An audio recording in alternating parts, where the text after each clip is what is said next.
Sorry. Hi everyone. So the live stream is starting now. Welcome to the live stream. So today it's just like going to be, but I'll be like narrating the sinking of the Salerosa, talking about everything that's happened.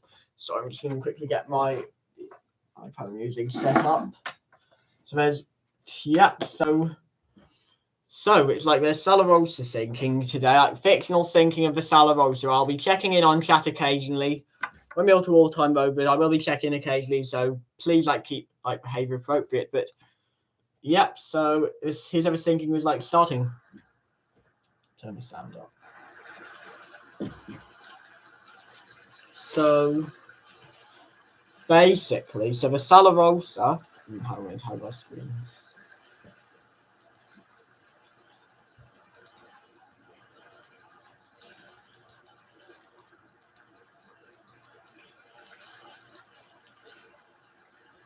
Hang on a minute. Sorry, I'm just trying to deal with it.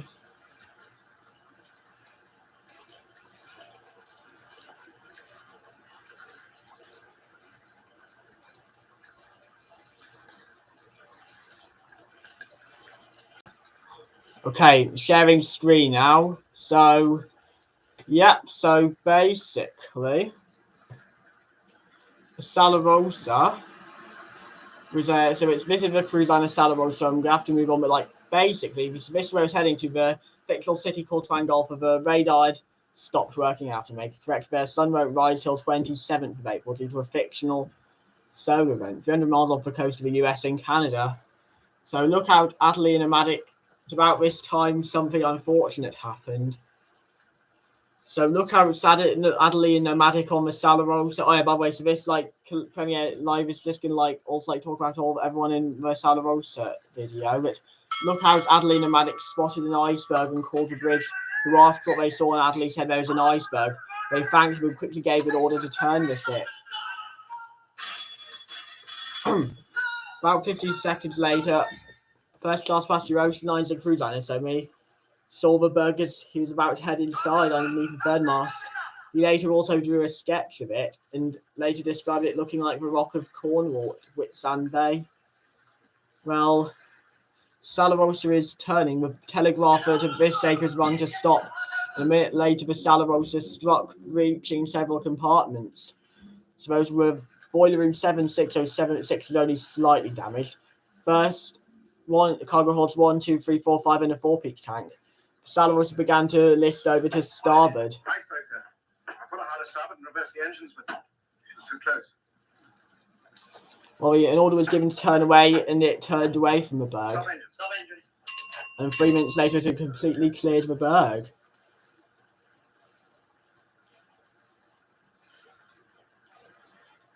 Basically. So the Salerosa's engines kept on running. Basically, they're running and they cleared the berg within 3 minutes of impact. Well, it's about 11:06 a.m. The Salerosa's engines stopped for the first time. The captain rung them to stop, basically. The damage inspections would begin. Well, crew members began to investigate the extent of the damage done.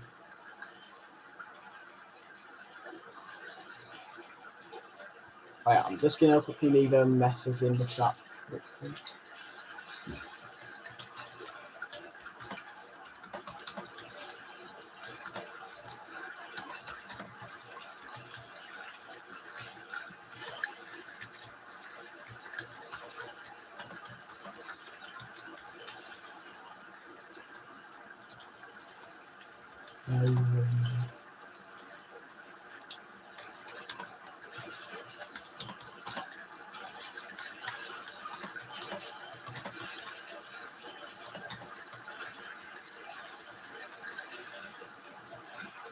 Oh, yeah, by the way, sound effects are by Titanic Animations as well, basically. So an order was given afterwards for the Salerosa's engines to go slower stern, basically. In order to go slower stern, which is reported by, in particular, It was even the watertight doorbell was rung as well at about this time. Basically, rather.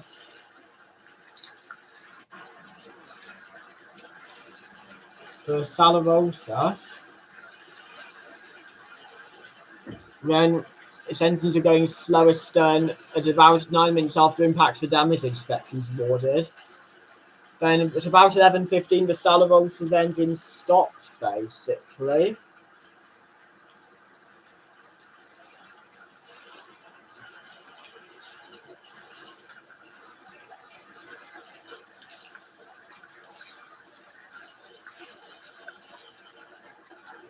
At about midnight, another order was given on the Salerosa, basically.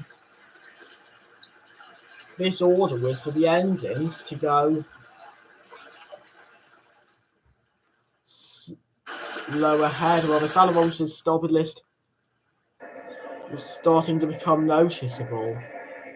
Well, Salerosa's engines went slow ahead at 8 miles per hour. The reason for this is because they sighted the lights of two ships, the SS Atlanta and the MS Oceanic. The MS Oceanic was aware of what was going on, but wasn't able to get any closer due to an ice field. However, the Atlanta wasn't at all aware of what was going on, so they moved the Salerosa's engines slow ahead to try and get it closer to those ships, basically. Well, it was observed by those on board while the engines were not going as fast as they would often have been going, basically. And it was felt by many that they were going only at 8 miles per hour. By about midnight, the Salerosa was taking on a 6.25 degree list to starboard, which continued to get worse till 1 a.m. It got so worse to the point where any boats on port side which weren't swung out had to be moved over to the starboard side so they could be swung out. Due to this, at 12:15, the captain began getting concerning reports of flooding, so he gave an order for the seamen and remaining unwoken crew to be summoned to move these boats to the port side so they could be loaded and lowered safely. Also, as well, so this also included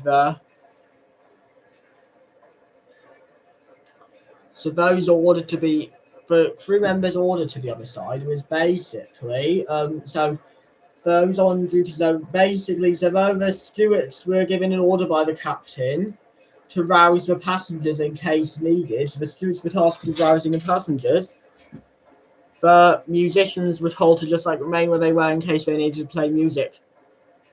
Salerosa's band, it themselves were, so most of the Salerosa's boiler room crew of the water to remain down below deck so the Salerosa could continue moving slow ahead, basically.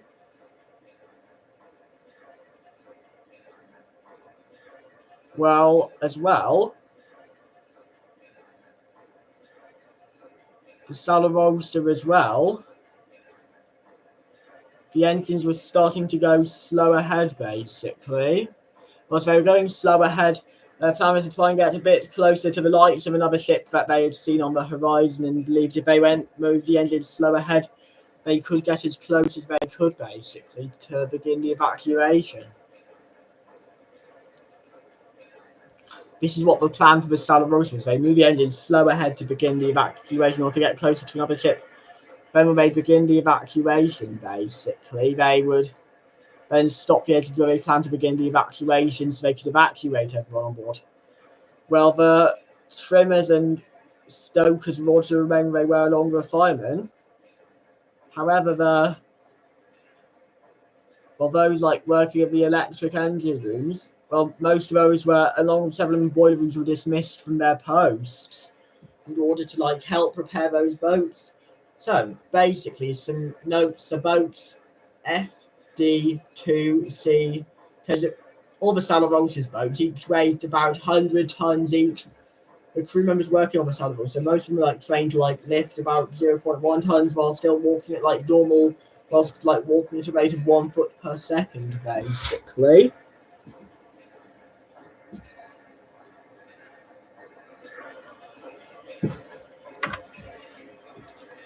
The Salerosa was a fast speed ride, but some routes were that they had to take for as long as 3,000 or 4,000 feet. So this definitely made it more difficult, but they got all the boats over by about 5 a.m. to where they were going to be readied. Well,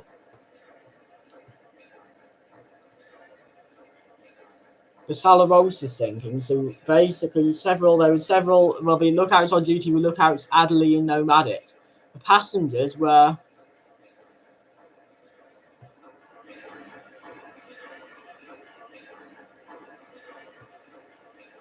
the passengers on the Salerosa were notable passengers on the Salerosa were ocean liners and cruise liners that basically, along with some other friends such as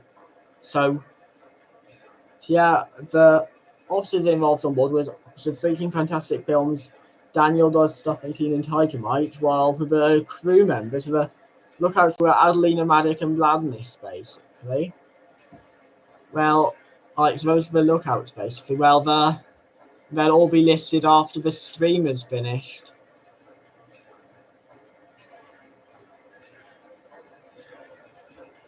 Well, basically, these boats all weighed quite a bit, basically. They each weighed 100 tons. So it took a while for all the boats to be brought over to the other side, basically. The Salerosa, distress operators, also wireless operators were awoken as well by the captain, roused and given an order to prepare to send out a distress call in case it was needed.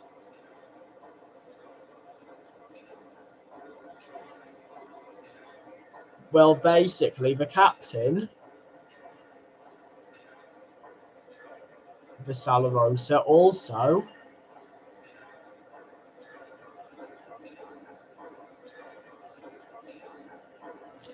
the captain of the Salerosa was informed of the collision 10 minutes after it happened, basically, and the Salerosa itself, though, wouldn't start to gain any downward trim for a bit, basically. Well, the sinking itself happened in 2034, basically, so a whole 10 years after this year, 2024. Yeah.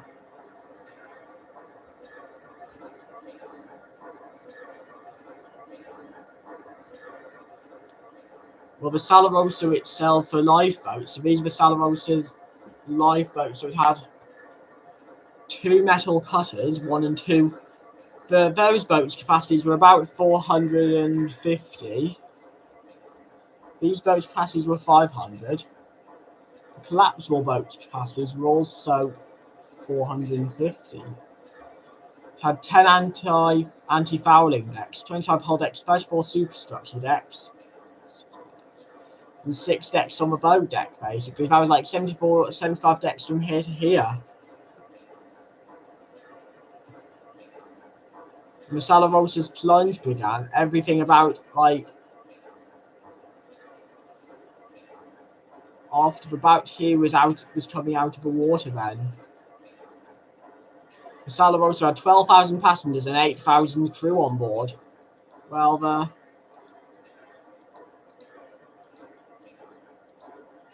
so this stage, the crew members by about 12:50 had all been told to all where they were needed, basically, to prepare to get those boats over. Well, it took about 10 minutes, or 5 minutes to unhook each boat from the falls. So all of those boats, which was boats F, 2, C, D, 10, 22, 24, 26, 28, 30 and 32. They would all be moved over to the starboard side, basically. It was also at about 1 a.m. when the Salerosa's starboard list, rather luckily, finally maxed out 12.5 degrees. However, this would not be the maximum degree at all the Salerosa's starboard list would get to. It would actually get a lot more severe later in the sinking, basically. At some points even reaching 30 degrees.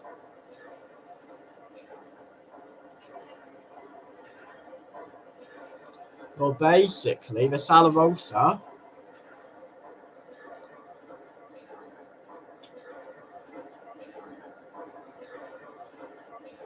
so by about 1 a.m, the boats had all been unhooked from the falls, but the Salerosa was starting to gain a slight downward trim. It's unknown why. Well, the captain himself was moving the ship forwards, though.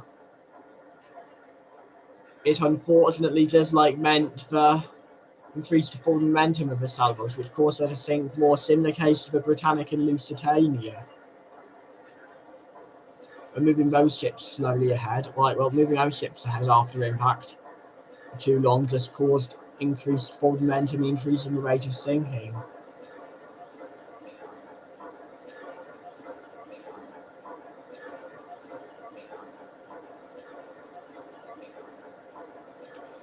At about 1:05 a.m., about 1 a.m. is when these boats all began to be carried over to the starboard and midship side. I'll just correct this on the PowerPoint. Oops. So they all began to be carried over at about 1 a.m.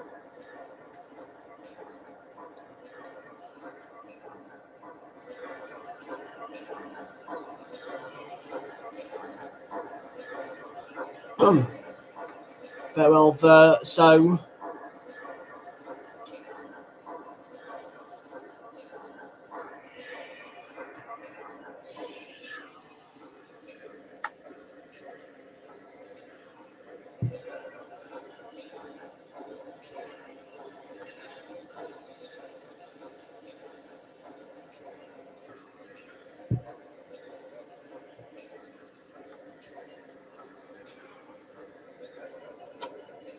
Well, basically, the Salerosa itself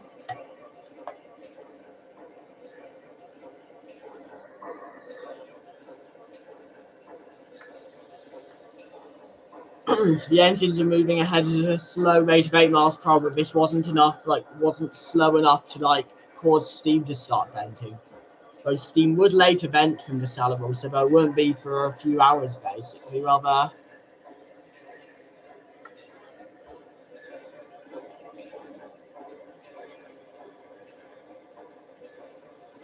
Well, basically, so it was like 200 crew were carrying these boats over. Boats highlighted in red were ones the crew were carrying over through.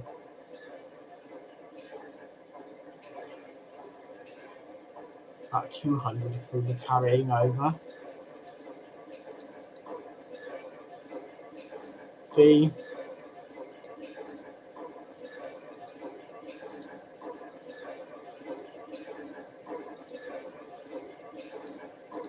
So green is going to be like 600 crew carrying across. So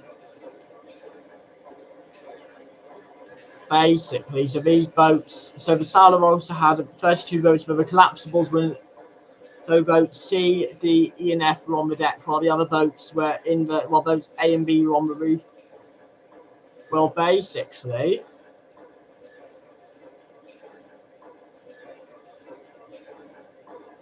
boats D and F were pushed across there. Boat C was pushed aft to about here. Boats D and F were pushed across here. Boat 10 was pushed across about here beneath Fenmast. The rest of the boats were pushed across here through the sports hall. The sports hall was 1,000 feet long, and there were big doors at 100-foot intervals, really big doors, big enough for the boats to be pushed through.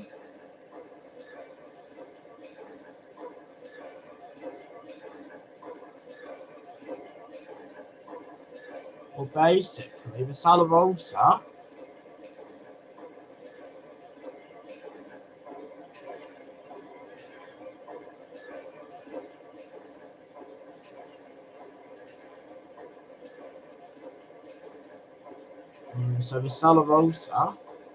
itself was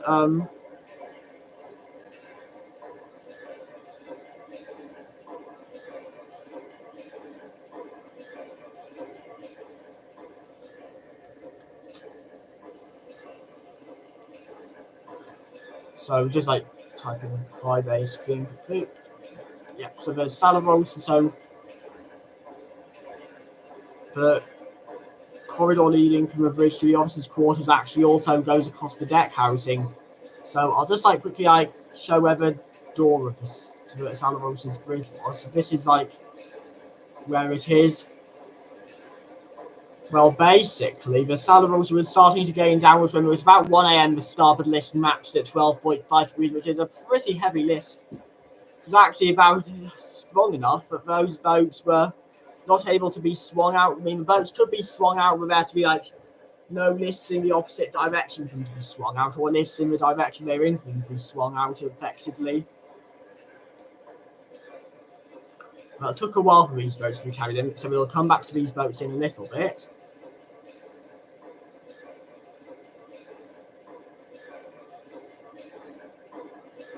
Well, the damage inspections were not looking good. I mean, like, the Salerosa is, like, down by the head in this one, and then this one's even deeper, basically. So boat 22, so actually, so these boats were not on the starboard side till a bit, like, so, till a bit later. To starboard side by, so pushing the gun at 1 a.m. Those boats weighed 100 tons, 200 crew carrying, so they'd be going about 5 speed. So say by about 230. Pushed the starboard side and hooked up on the falls. Hooked up on the falls.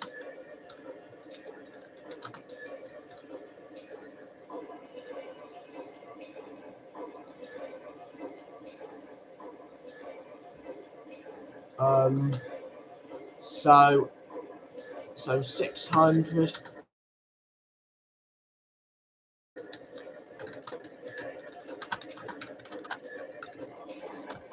So just like these bits basically. Well, the passengers were being mustered down below decks basically, like summoned, like, well, they're being awakened and those weren't already awake. Well, basically, well, I myself, like, sorry, like, Oceans and cruiseliner, sorry, like, observed that the engines were going slow ahead at this stage.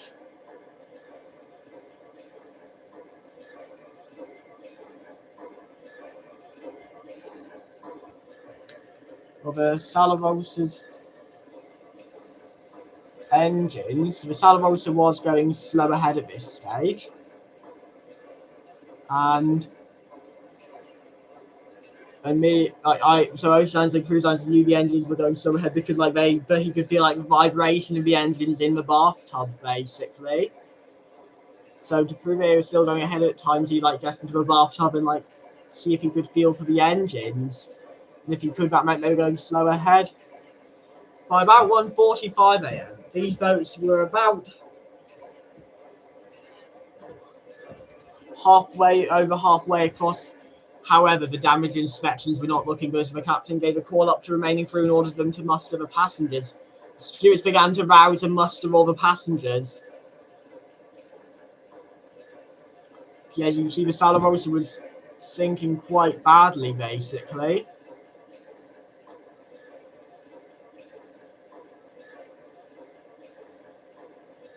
Yeah, and just like quickly like doing this occasionally as well, just so in case someone's wondering, just so I can like see if there's any activity in chat, like any questions to reply to. So, yeah, please feel free to ask any questions by way to anyone who's actually wants to ask, because I'd be more than happy to reply.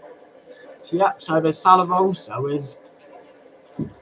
So yeah, at 1:45, the Salerosa was continuing to go slow ahead, but the bow was starting to go under, basically, or not going under, but like bow was starting to get close to the water. While the captain. Well, everyone like with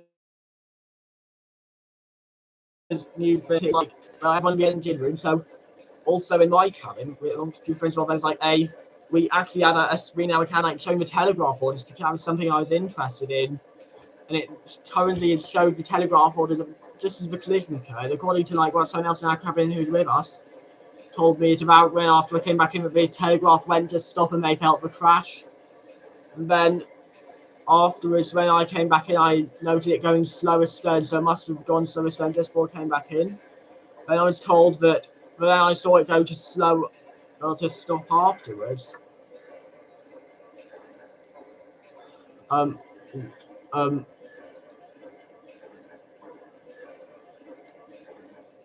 Just gonna leave a quick question to anyone in the chat.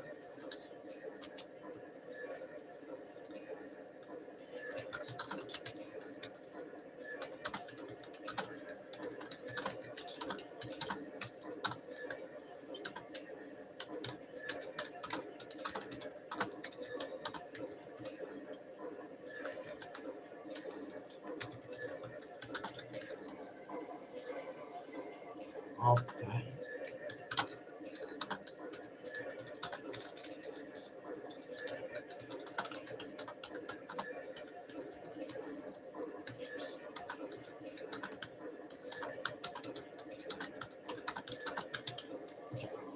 So, yeah, just please let me know if it's too loud. I'll check again in a minute. So, I'll sound a bit loud as well, just so, you know, like, so I can be heard, just like over the engines. Well, the ship was continuing to go slow ahead while the bow was getting a bit deeper into the water gradually. So the Salerosa superstructure, as well, as you can notice, like tiered. So went like down, like it was like tiered, like in a step way, like this, basically. Just like it was like stairs.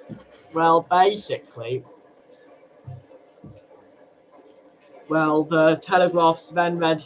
After slower then they read stop, and then at about midnight, the telegraph orders went to slow ahead, which they remained going till a little while before 5 a.m. We knew it because basically there's a screen showing the telegraph orders in our cabin, basically, so I knew what they were at all times. Most of the voyage they've been just full ahead, but now they were actually going slow ahead, which others were alarmed by. Okay, they're not louder than I am.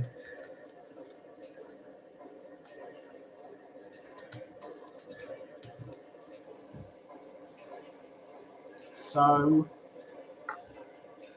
about this time, well,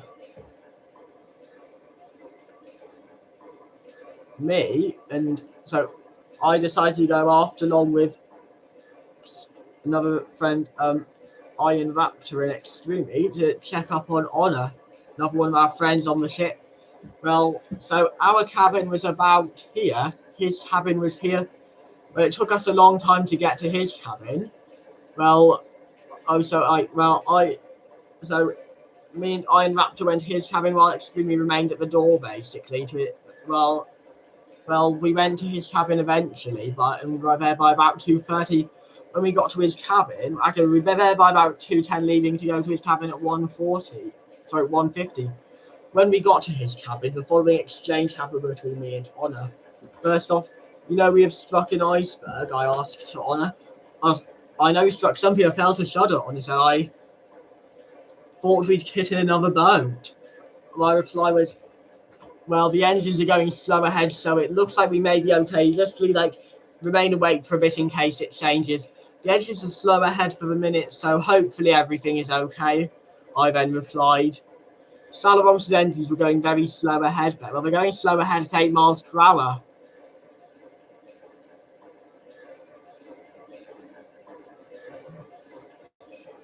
So basically, we were hoping that they wouldn't that the engines the engines were never reversed.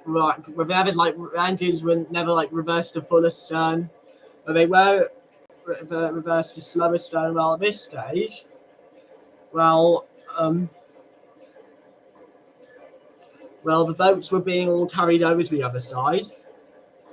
It was proposed it may be a good idea to start uncovering the boats. The captain ordered the canvas covers to remain on the boats a bit. Throughout the sinking, the canvas covers on each boat were thrown into the sea, basically, so anyone that needed them could use them.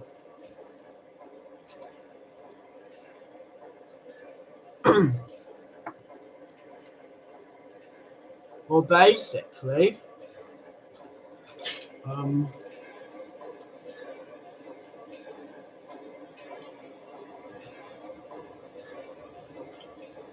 so this is the boats on the Salerosa. So boat one was the foremost boat. It was then in the order of boat 1, 3, 5, and 7 as the foremost boats. So boat A was near to boat 1. On the starboard side, then the midship starboard boats were boats. So the starboard and midship boats were boats. Well, after the boats moved over, they were in the order of boats F, 2, 10, C, D, 21, 22, 23, 24, 25, 26, 27, 28, 29, 30, 31, and 32.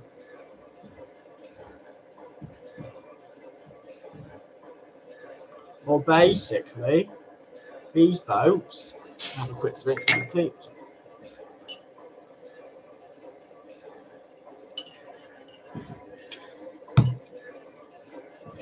Then after those boats were boats, so boat E was moved aft.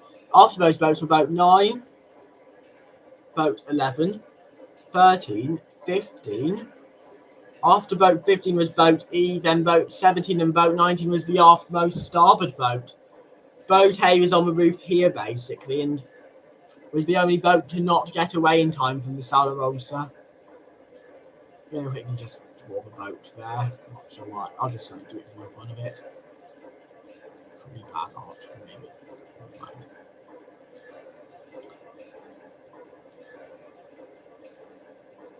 So, boat.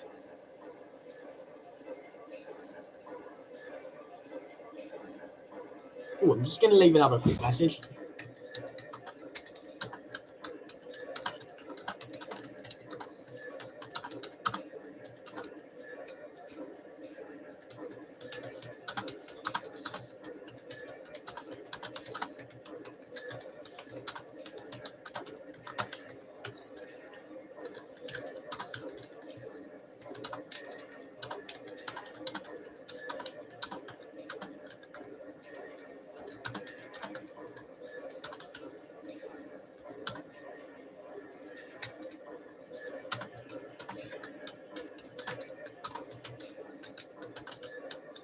Just like in case anyone else wants to be like featured in the sinking of the Salerosa story, since like other like channels and like other enthusiasts like also other channels and other enthusiasts wanted to be like, well, I asked if they were happy to be in it. If like anyone else wants to, please just like type in the chat. I'm gonna just like pin this message. Okay, pinned it now. It's over. Remaining 2,000 crew were working in the boiler rooms for electricity to keep it going. So the new davits for the ship, the spare davits, were stored at about here, basically.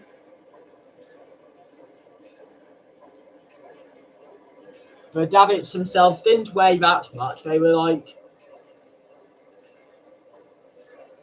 But like, the remaining crew were like ordered to like set up the spare davits.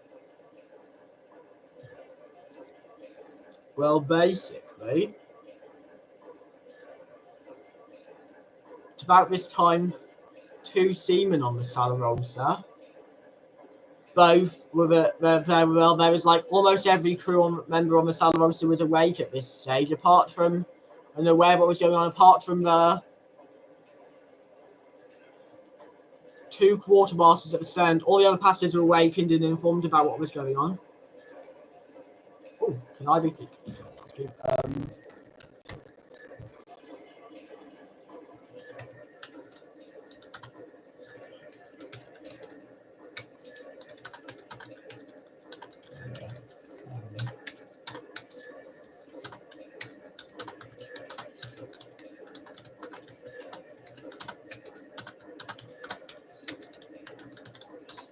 Seaman. Oh, officer, seaman. Maybe it's quite a fun live stream for me. Like one of the favorite live streams I've done so far. Seaman.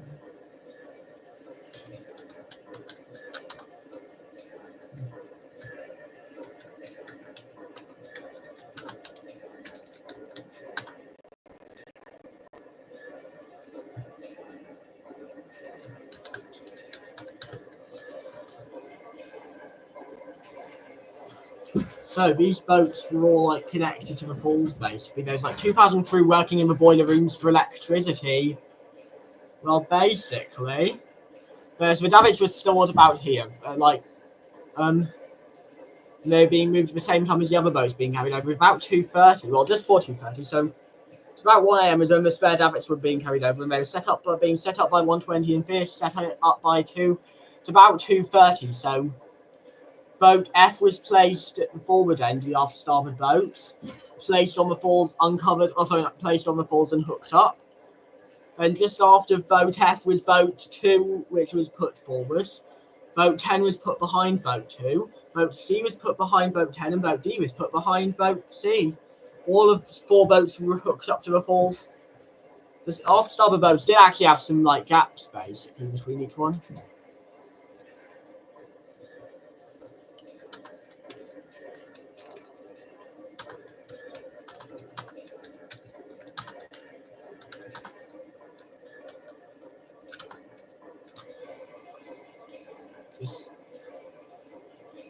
Yeah, I'll happy to like add anyone who wants to it basically. Yeah.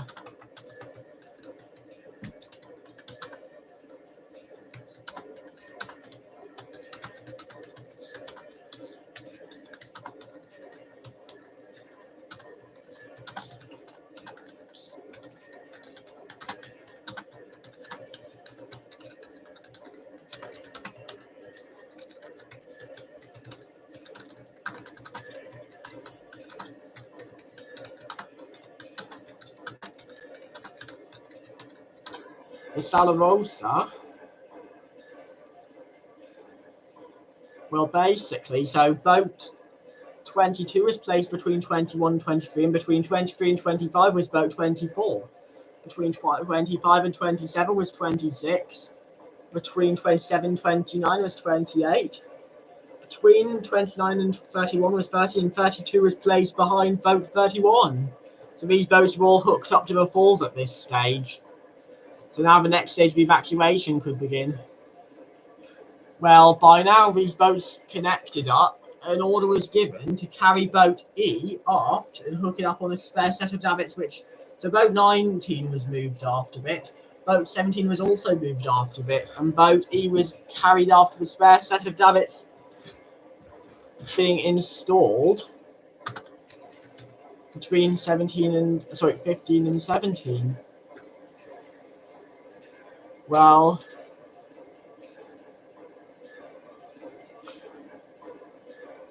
this time, Honor went forward to the bow where some crew were to ask what was going on.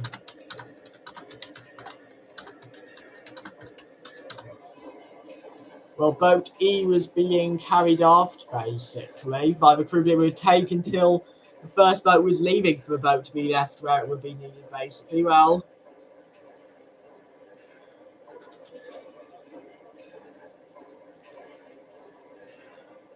this saves something interesting. Well, something began happening. So, actually, anything else. So these boats all were hooked up.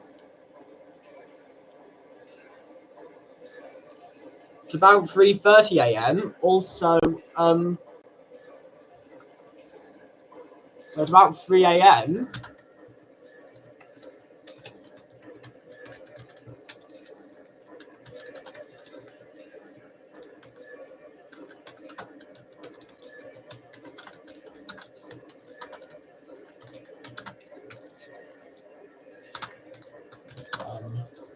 It doesn't look good. The crew are ordered to start. Well, the crew are ordered at 3:50 to start uncovering the midship boats.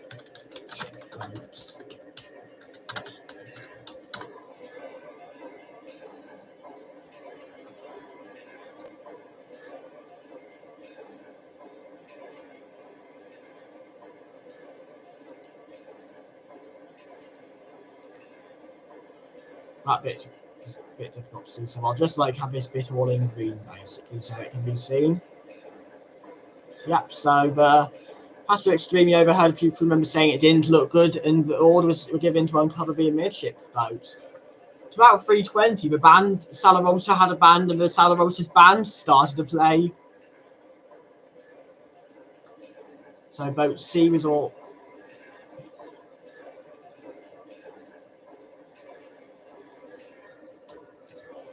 Boat E is being carried to the falls. Being carried.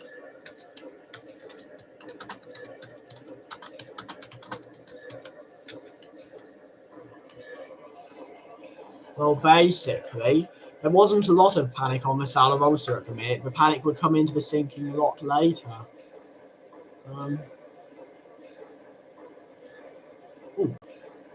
X, X. Look out, Adelina, man.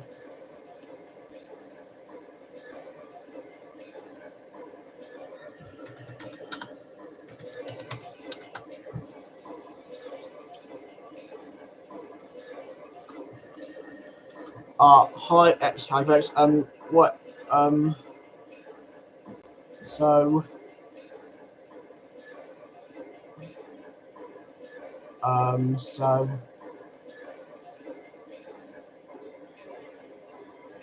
So basically, the Salerosa's band were playing, basically.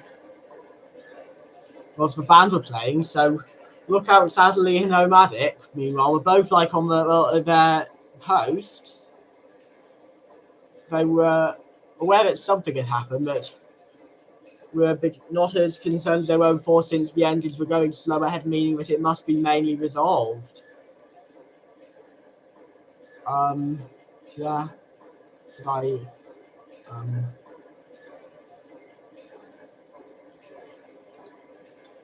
well, I'm going to leave a quick question about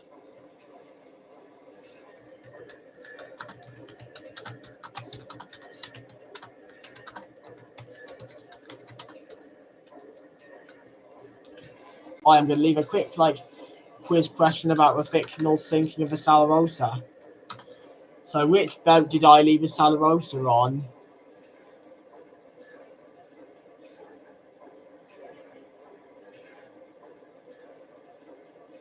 Which boat did I leave the Salerosa on? Wait, hang on. Actually,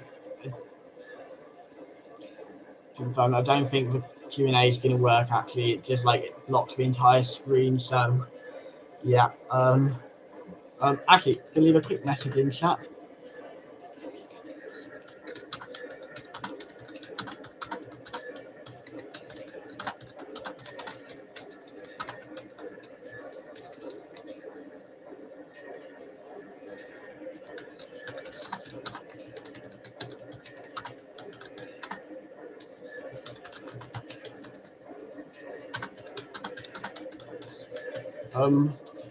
I've left a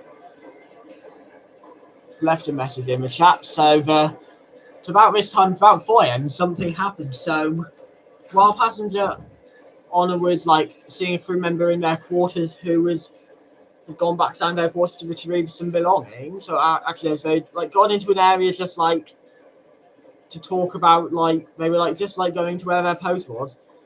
But then Honor asked if they could speak to them, and they agreed. And then when Honor asked what happened, all of a sudden the wooden bulkhead collapsed. The starboard list had been starting to ease since 3 AM. By now it was at 6:25, but this meant the Salerosa had sank down significantly into the water, basically.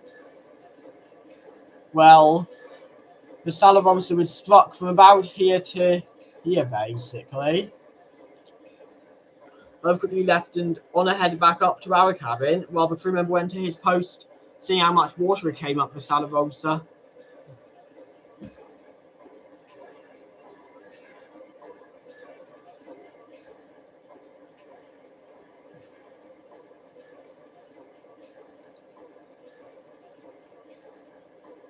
So, basically, well, actually, just gonna leave a quick message quickly.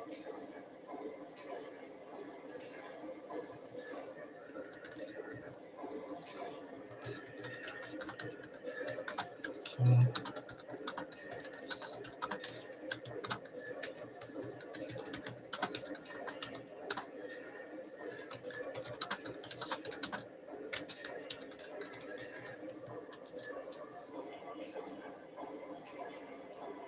The Salerosa was sinking by the bow gradually, basically. The starboard list was gradually diminishing. However, the other captain realised they weren't going to be able to get any closer to the light, basically. The damage inspections were finishing, so shortly the engines would be given an order to shut down for the final time.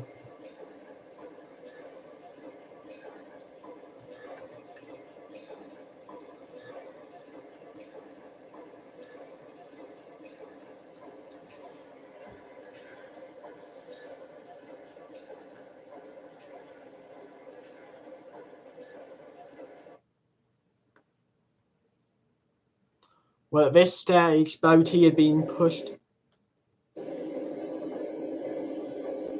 to the falls. So Boaty on the Salerosa had been pushed to the falls, basically. Forward of boat 17. So with boat A forward of boat 17, the captain was informed by the design that the Salerosa's damage was just too much and it would sink. The captain went to the bridge at this stage to give an order to the engines to stop, and they very gradually were stopping.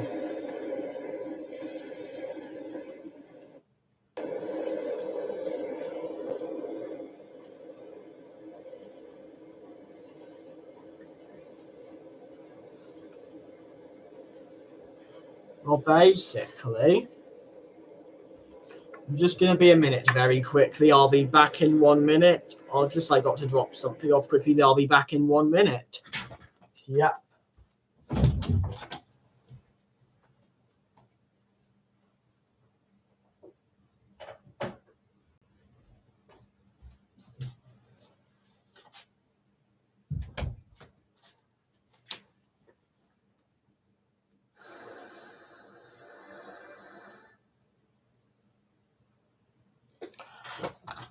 Well, the Salerosa's engines were stopped now, basically, and the Salerosa's engines stopped. So it had gotten about 37 miles from the berg by now. The Salerosa's engines stopped. An order was, the steam from the began venting from the Salerosa since the engines had stopped, basically.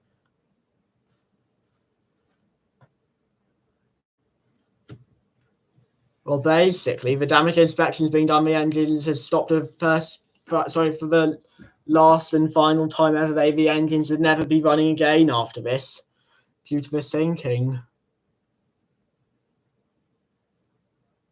Well,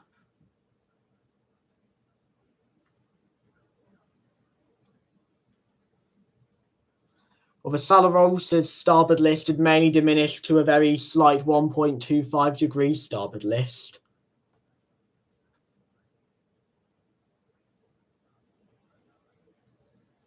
Well, by now the captain decided it would be best to instruct the crew to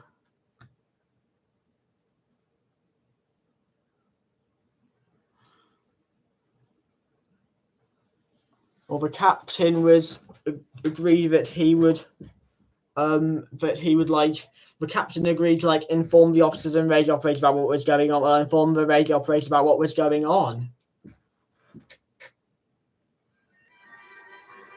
Steam began to vent from the Salerosa as the band were playing.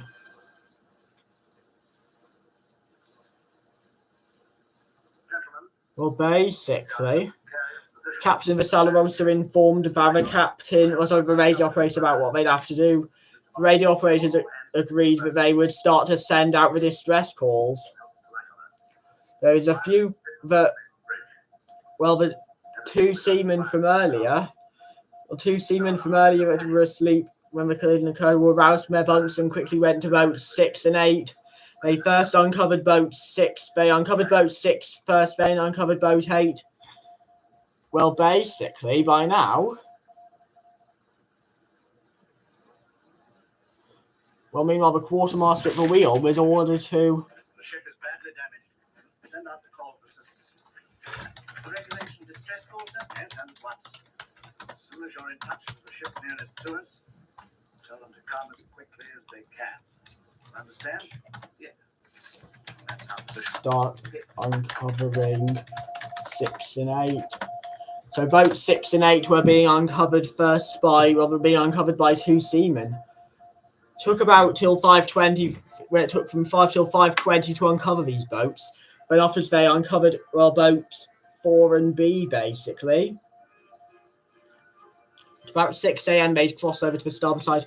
Meanwhile, the quartermaster was dismissed from the wheel since the engines had stopped. The lookouts Adeline and Matic noticed the engines stopping, and Adeline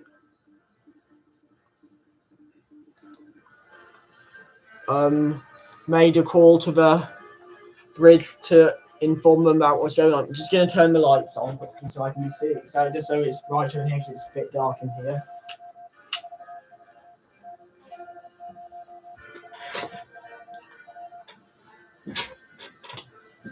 Well, basically,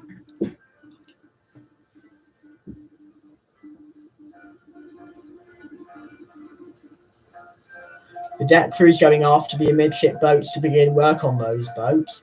Starboard listed by now east, basically, is by about 5 a.m. The starboard listed east of the ship was on an even keel. Radio operators began to send out distress calls to get help, and the 2 quartermasters at the aft end of the Salerosa and were aware of what was going on.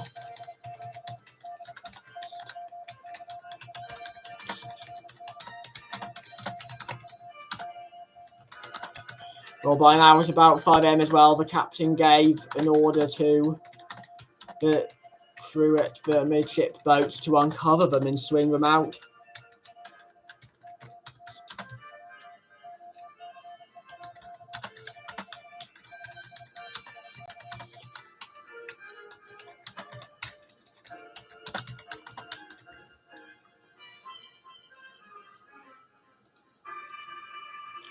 Well, the midship boats were being uncovered. At about 5:20, the crew was starting to uncover the midship boats. This process took 20 minutes.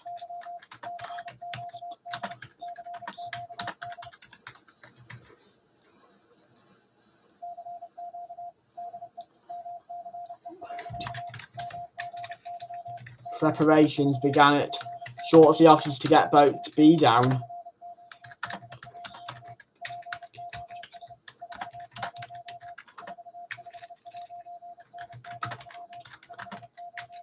Uncovering.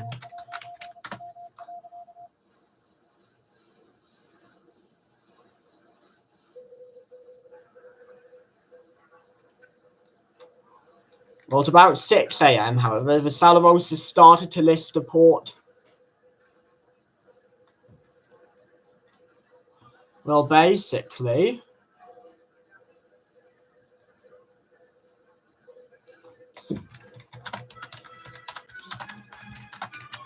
were uncovered by this time. It's about 6 a.m. with the boats. Well, an order was given to swing out boats 2CD 21, 22, 23, 24, 25, 26, 27, 28, 29, 30, 31, and 32. Well, the Salerosa at about 6 a.m. began to list to port, and by 7:50 when it finally stopped listing over port, it maxed out at 18 degrees. Me and passenger Iron Raptor, as we came up to the deck, noticed this. We heard the Scott Joplin, well, the Cascades by Scott Joplin playing, and saw many using the gym. Some even were using the equipment. Well, we also oversaw passenger Honor looking to see if forward midship and the midship boats were being prepped and swung out. Otherwise, Honor would make sure they swung out and uncovered and ready for loading to the best of the crew's ability. Well, boat 4 was uncovered. Well, now boat 6 began to be swung out. Well, boat 3 was uncovered and swung out. Then boat 5 was uncovered and swung out. And then the quartermaster of the wheel uncovered and swung out boat 7 with help from other crew members. Boat 1 was also uncovered and swung out. Then at about 6:30, work began to swing out the other boats, and these boats were all swung out by about 7 a.m.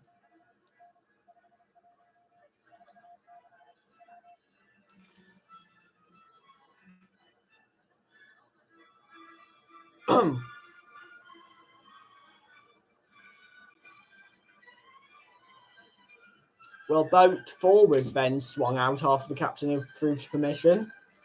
The captain told the second officer not to get boat B down from the roof till boat 4 was at deck 8, to avoid risk damaging any boat. Well, boat 4 was the first to be lowered, basically. It then off to lowered down to deck 4 for loading. However, it was soon discovered it couldn't be loaded there due to the window, so it remained there, sitting idly for hours on end before being loaded, basically. Then boat 6 was swung out afterwards by the crew, and then boat 8 was also swung out.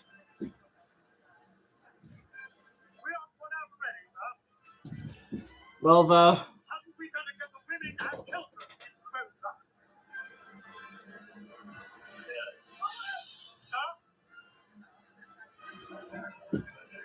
it's about 6:30. Boat 4 was on deck 8 and boat 6 began with uncovered and swung out, and boat 8 also started to be uncovered and swung out.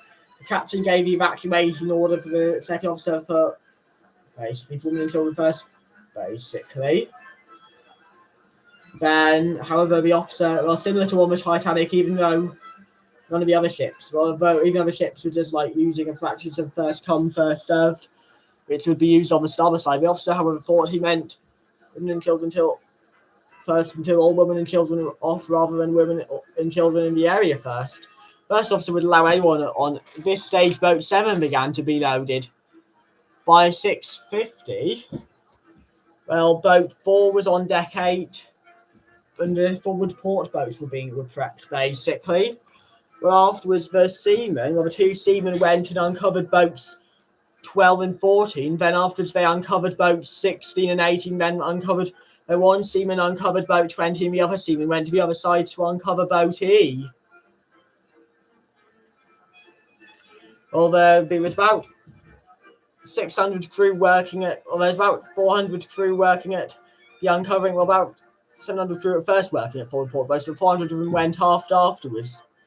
But they swung out boats 12 and 14, and then they swung out boat 16. Sorry for coughing. Afterwards, one of them also swung out boat.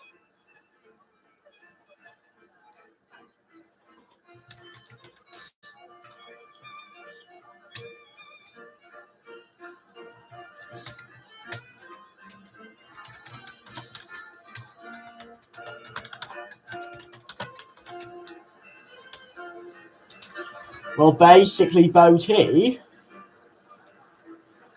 Well, afterwards, they uncovered boat E in 17. Well, the crew would afterwards remain there to whisper out the other boats. The remaining 300 crew remained at boats 6 and 8 to help load them.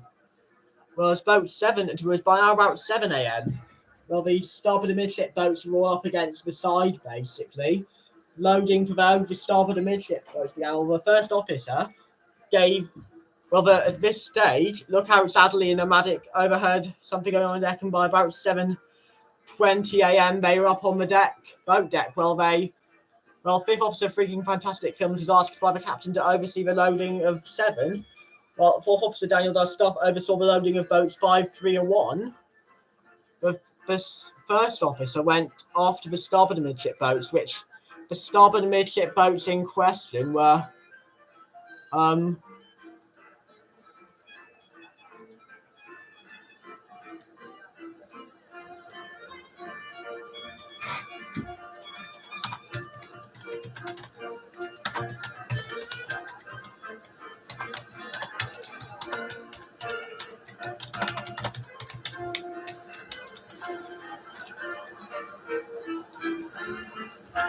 basically the Salerosa.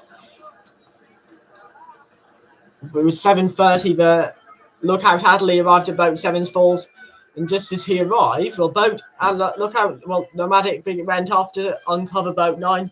The captain then ran into lookout Adderley and ordered him to oversee, to get into boat 7 to help row, basically, help row the boat away. He also instructed Adderley to wait off the ship a bit, then to just in case he was there to, in case they had to come back and load more onto the boat, basically. Well, lookout Nomadic went off to work on boat 9's falls.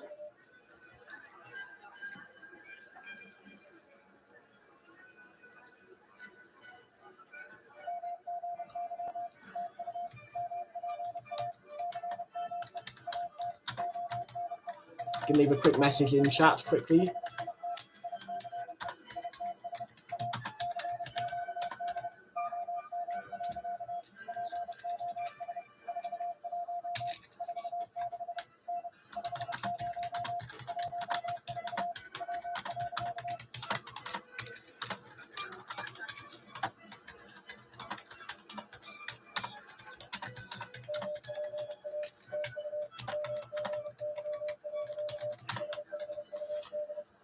But by now it was about 7:30. Well, lookout Adderley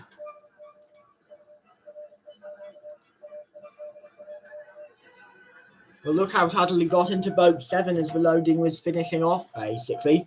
Boat 5 was being loaded, and then work began to load Boat 3. Meanwhile, the aft starboard and midship boats, or the midship starboard boats, which in question were boats. So Boat F was lowered down to deck 1, basically, for loading. The other boats being loaded were boats 2, so boats C, D, 2, 10, 21, 22, 23, 24, 25, 26, 27, 28, 29, 30, 31, 32.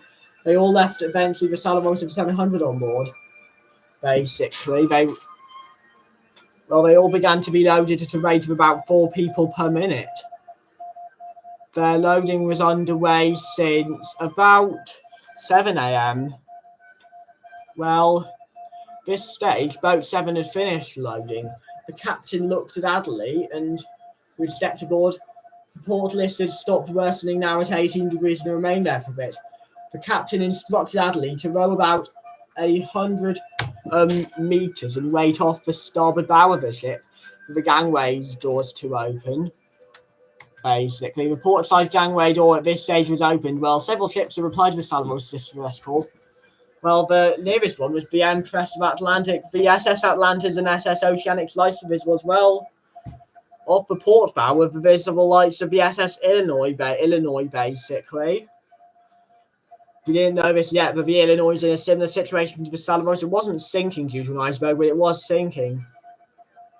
Well, the Boat 7 had finished loading and had about 300 on board. Well, Lookout Adderley agreed with the captain that he would that he'd help take command of the boat, basically.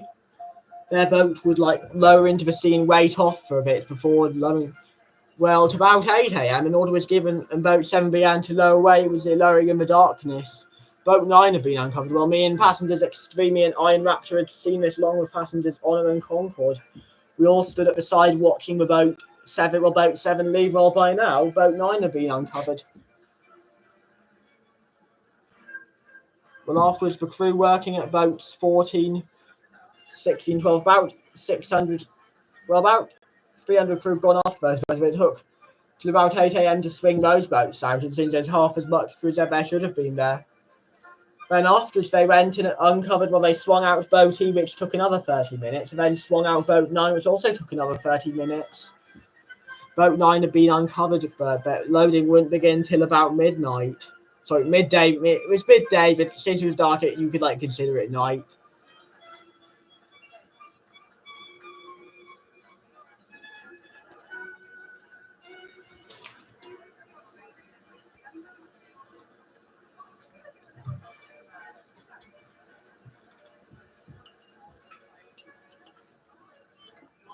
No, please, Ida, get into the boat. No!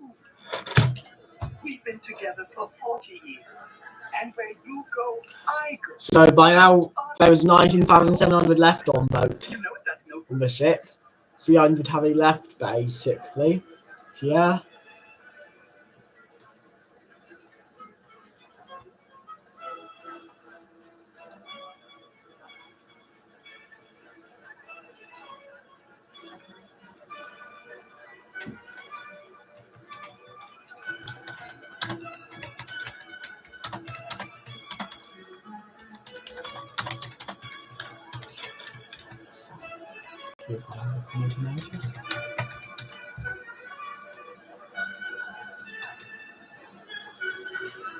Well, by now, Boat 5 finished loading.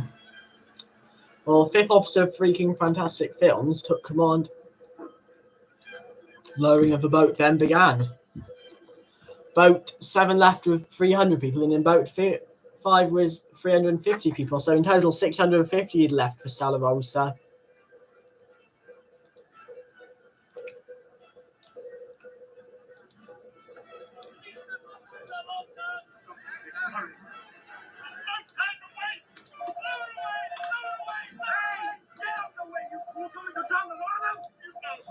You're a passenger and I'm a ship bloody officer. Now do as you're told.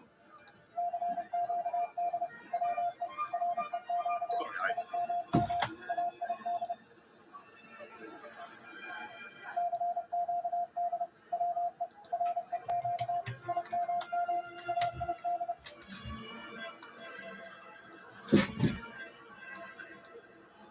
You make a couple of quick adjustments.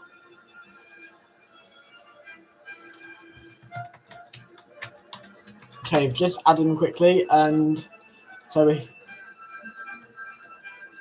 yeah, if like Richard mentions first officer after this slide like holes, like adding it as well in.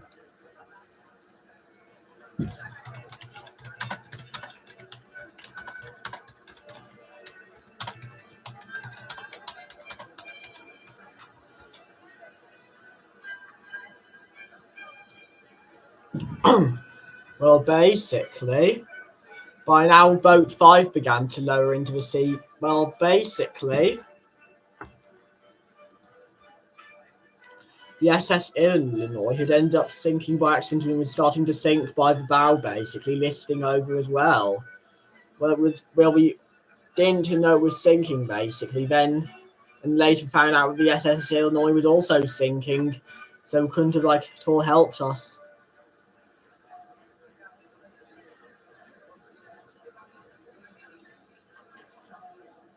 Of boat 5 lowering, basically. Boats 3 and 1 were being loaded now.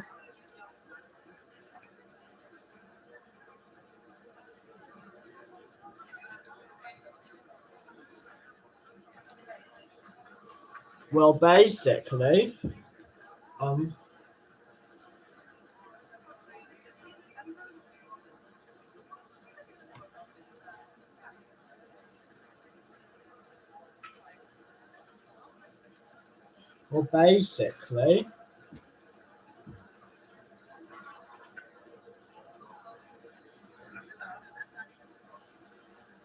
it's about this stage, well, the crew members had gone forward carrying like rocket detonators. Well, we could now see, well, we could see the lights of the MS Oceanic, basically, or the captain. Instructed the occupants of the midship boats to, when they left, to row for those lights as long as they could. And once they reached those lights, to just like try and hail the ship so they could be brought aboard. She can't keep a 24-hour watch. Well, basically. She hasn't got wireless at all. All right, thank you. Mr. Moody, tell Mr. Boxall to fire the distress rocket. One every 5 minutes from the port side. Right.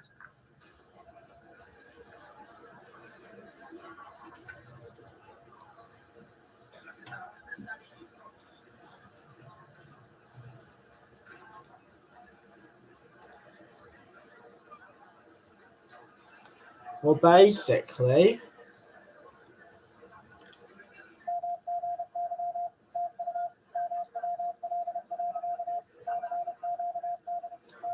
Well, by now at 9:10 a.m., well, me and Extremely both saw 2 sets of lights on the horizon. One was 1 point off the bow, and the second was perpendicular to the ship. The lights perpendicular to the ship were the Oceanic, while those at 1 point off the bow were SS Atlanta, basically. Well,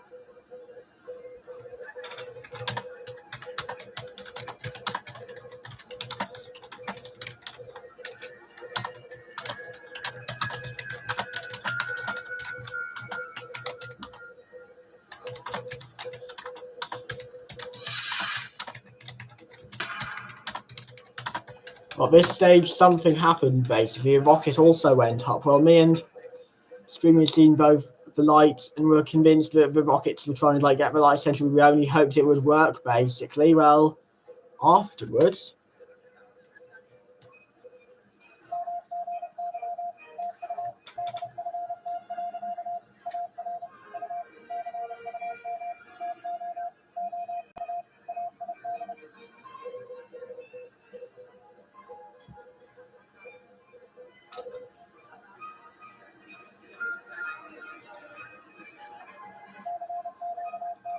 Well, by now, the two quartermasters at the stern of the Salerosa were ordered to go to about, and as they went, they noticed the heavy port list.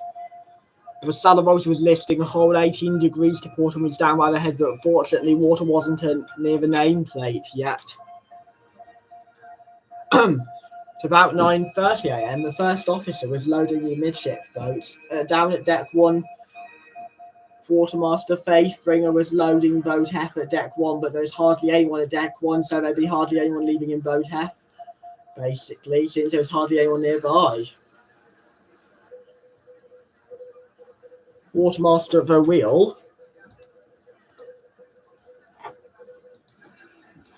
So I'm not entirely sure what the quartermaster at the wheel's name was, but he had quite a bit of hope for the ship in him, basically. He had quite a bit of hope for the ship. Yes, I'm not entirely sure what the quartermaster's name was, basically. Well, we all refer to him as the quartermaster of the wheel, but we weren't entirely sure what the quartermaster's name was. So, yeah, we knew he was the one on the wheel. Well, the band were now playing Maple Leaf Rag, basically.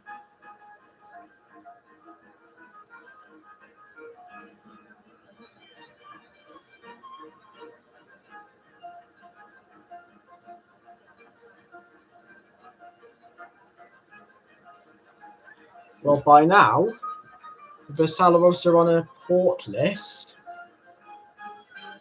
Sorry, that's what 990 now. So,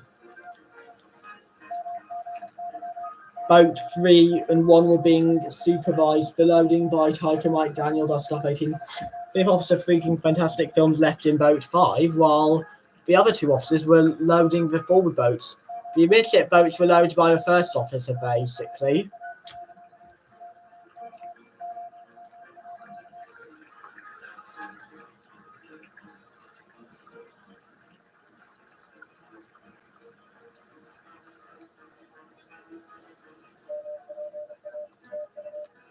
Well, basically. So, this stage, it was by now 10 a.m. Well, boat 3 left with 360 on board. Meanwhile, the midship area, boats 10, 2, D, C, 21, 22, 23, 24, 25, 26, 27, 28, 30, 31, and 32 all began to lower at 30-second intervals. Each of the boats had 700 on board, so basically 11,800 on the Salerosa left, basically, at that time. Well, that 700 times 16 is 11,200. 60, so that'd be 10,010.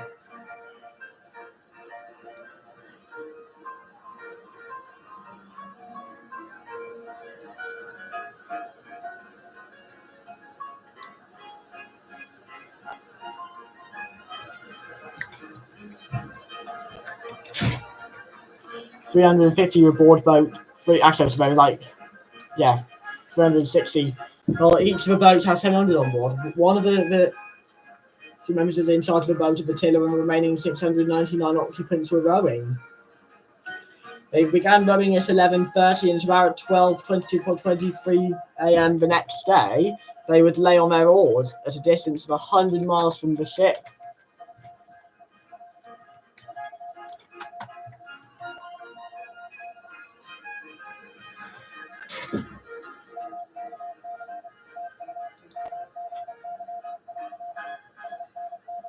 Well, basically, these boats were in the water by 11:30.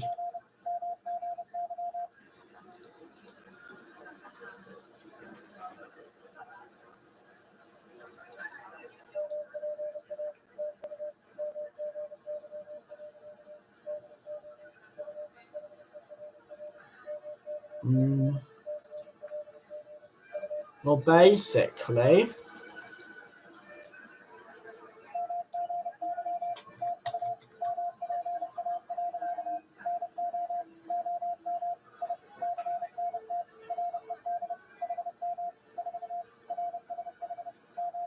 think I've just like done a slight miscalculation.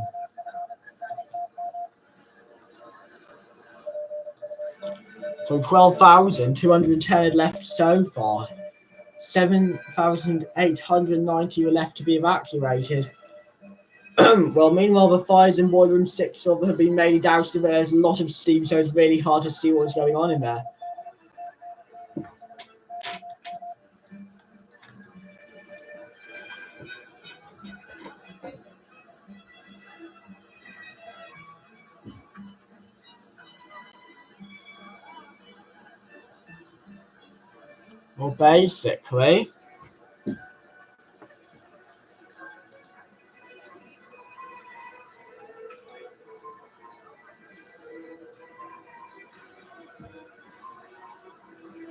Well, basically, most of those had finished drawing the fires in boat 7, so most left.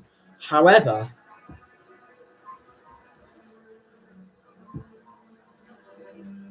there was still a few remaining in there, basically. Well,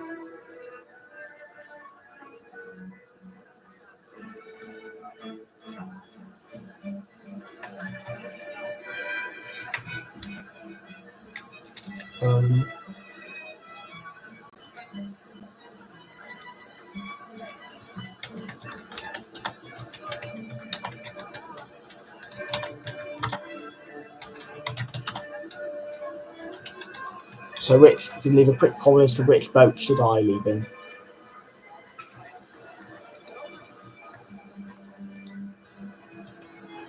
Well, at this stage, just have to comment in there quickly. Not sure when I'll end, probably. I've originally put myself leaving in boat 17, so that's probably what it'll be, basically, unless otherwise. Well, basically, it's about 11 a.m. Boiler room 6 was evacuated. Boiler room 7 had been abandoned about 12 hours ago. Well, 11 hours, 50 minutes ago. At this stage, boat F began to lower away. Well, the boat F was severely underloaded with only 30 on board. Well, the quartermaster at the wheel in charge of the boat was very strict, basically.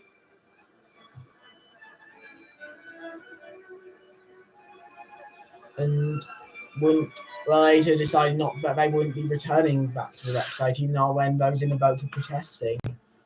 Protested and said they should, basically. Well, left a poll, so currently boat 19, basically.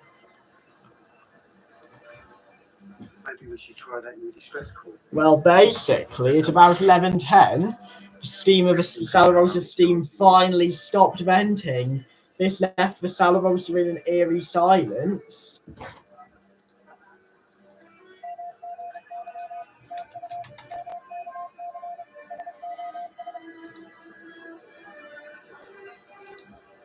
Well, the steam stopped venting and boat 3 began to row towards the lights on the horizon that were perpendicular to the ship. Basically, having easily got down despite a very heavy port list. Well, boat 8 left with 190 on board. Well, at this stage, the captain gave an order for boat 8 to leave with 190 on board, basically. Well,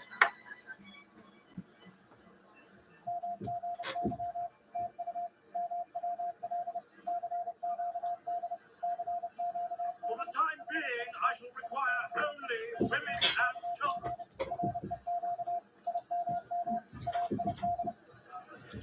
well, boat 8 began to lower away as well, basically.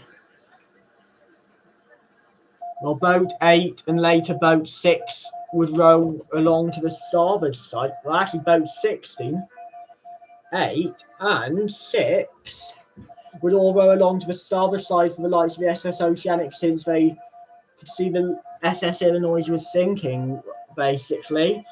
Well, they knew it wouldn't be a good idea to go to that ship, basically. So the SS Illinois had enough boats for everyone, and they wouldn't be needed to go over. Well, at this point, the captain gave an order that shouted down an order to boat F for them to row to the lights on the horizon. Fortunately, they weren't able to get to the lights of the horizon time. The lights of the SS Oceanic were 100 miles. Quite a few boats did manage to get to those lights, however.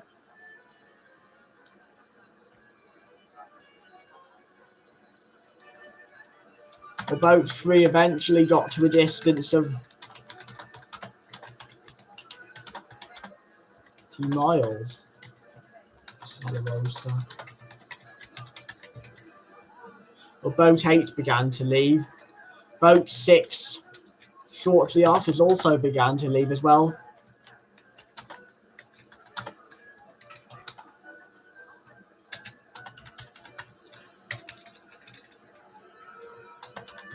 Well, boats 6 and 8 were able to easily get down the side of the ship, basically.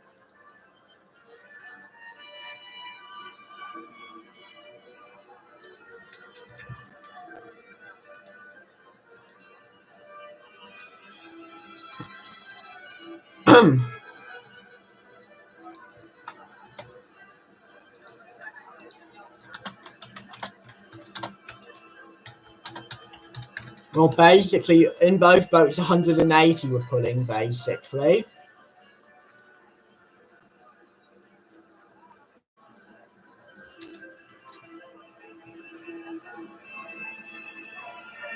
So 240.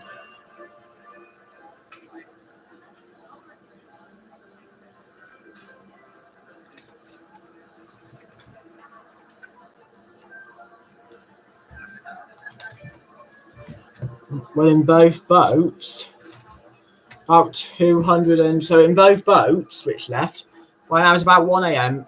Well, the order for women and children only till off was given by the second and chief officers, while the radio operator began to send SEO, which is a fictional distress call made up, stands for Save Everyone on Board. Well, Pleasant Moments was now heard. At about 11:50 a.m., the port list began to ease. Passenger William James official went on deck and noticed the port list easing off, basically. Well, also, by now, and by about midnight, the Salerosa's port list had eased fully, and the Salerosa was on an even keel. Well, 225 in both boats were rowing. Boats were rowing.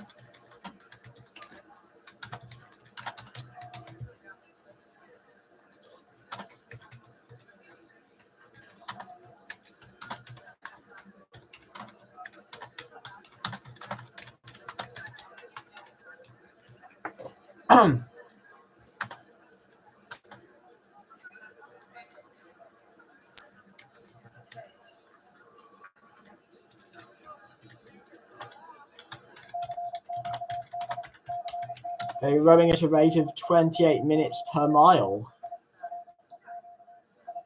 basically.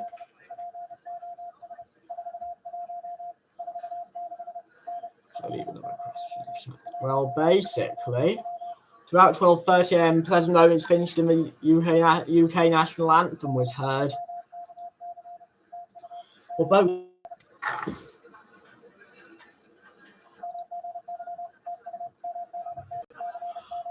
Just going to be a minute quickly. I'll be back in a minute. Yeah, I'll just be back in 1 minute.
Back now, so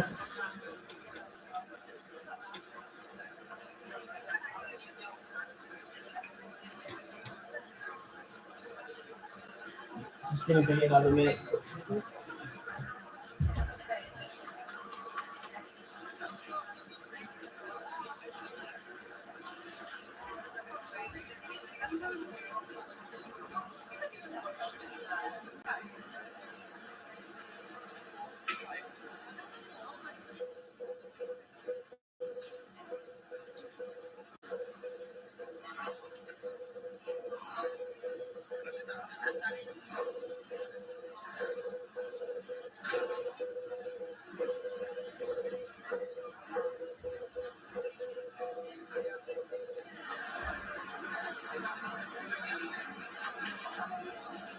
Hi, this is Coldplay. Check out our song All My Love on YouTube and YouTube Shorts now. Got an advert. So, throughout this stage, suction pipes were activated in the flooding areas, basically. They were later used. Well, by now, Boat 1 left the Saleorsa with 60 on board. Boat B was pushed up onto the deck and hooked up to the falls, basically. By now, 12,760 left for Salerosa. She had 26 hours left. Boat B was pushed onto the deck, basically. Having been, since there was no boats at that where it was. There was no risk. Well, Boat 1 was caught at deck 6, unfortunately. So Boat B was swung out on Boat 2's falls. Boat 2 having left earlier. Well, basically,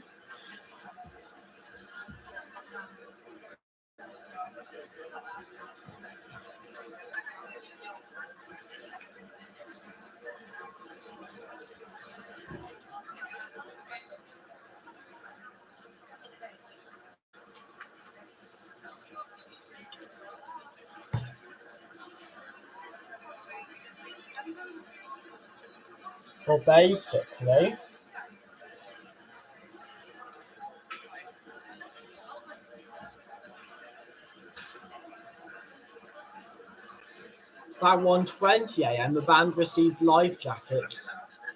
Finally, at 1:40 a.m., Boat 1 was released, basically, so lowering can continue.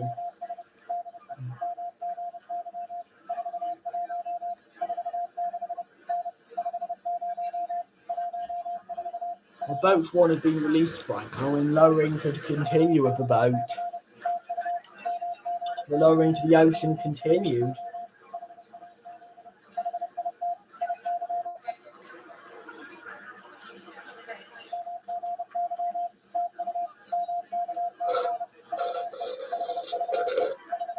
Well, just be another minute quickly, mate. I'll be back in the mode to be after the 70 minutes.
Hi everyone, I'm back again. So, boat 1's lowering was continuing. Well,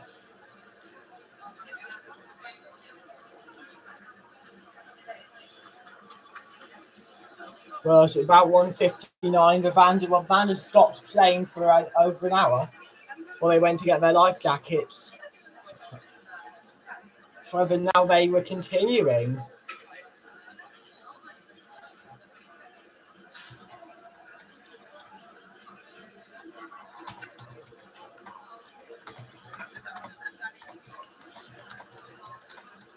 Side boat 6 and 8 are on the water on the starboard side now, having rowed over. Well,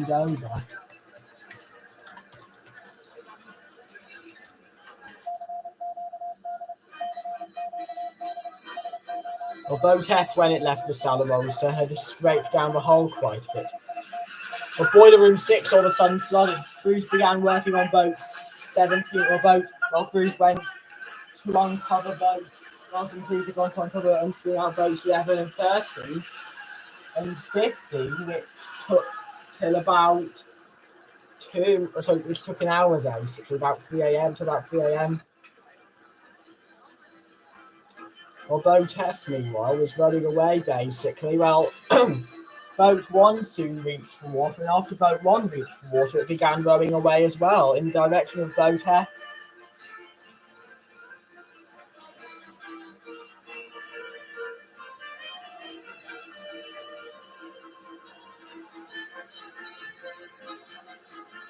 Boat 1 would be a similar distance to the Salerosa. So boat 1 and F would be a similar distance to the Salerosa at 15. The other boats later got to, well, boat 13 was now being loaded.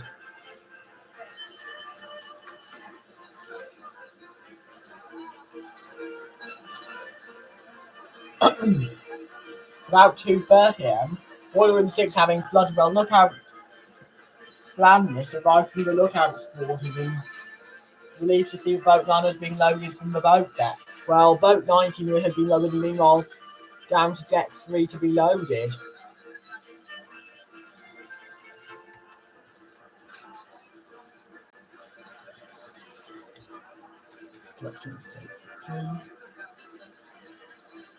Well, basically, boat 9 being loaded completely from the boat deck. Boat 11, 13 and 15 being uncovered by crews. And then it took them until about 2:50 to uncover them. The crew actually, when he got to where surveys about 1,000 engine room crew had been relieved from their posts, and they immediately, as soon as they got up onto the deck at about 2 p.m, they uncovered boats 11, 13, and 19, and lowered boat 19 down to deck 5, and the other boats down to deck 4. Boat 15 afterwards, they also worked away at uncovering boat 15 as well, lowering it to the deck. The boat 15 was uncovered about 2:30 after the other boats had been uncovered and swung out. About 2:50, boat 15 was uncovered, swung out and lowered levels of deck, which took till about 3:40. Then afterwards, work could begin on loading boats 15, 19 and the others. Well, boat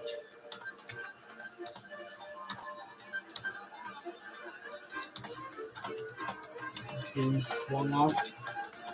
Lowered.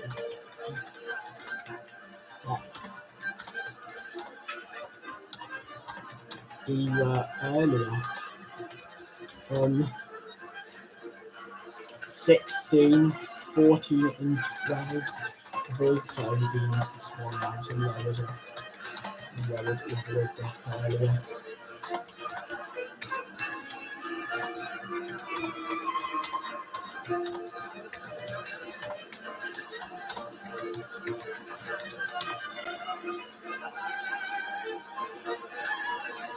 It's about 2:50 a.m.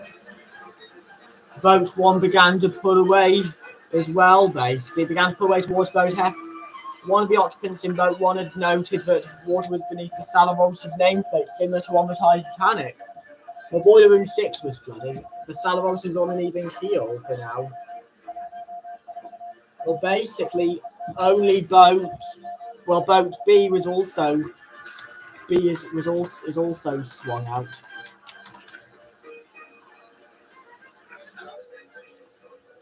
To the deck, as a with deck. Only boats not swung out are not. So boat B was swung out to lower level deck as well.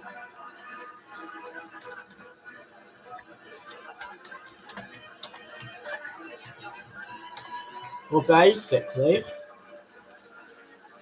about 250, boat 1 was pulling away from the light on the horizon. You could see water was close to the Salerosa's nameplate.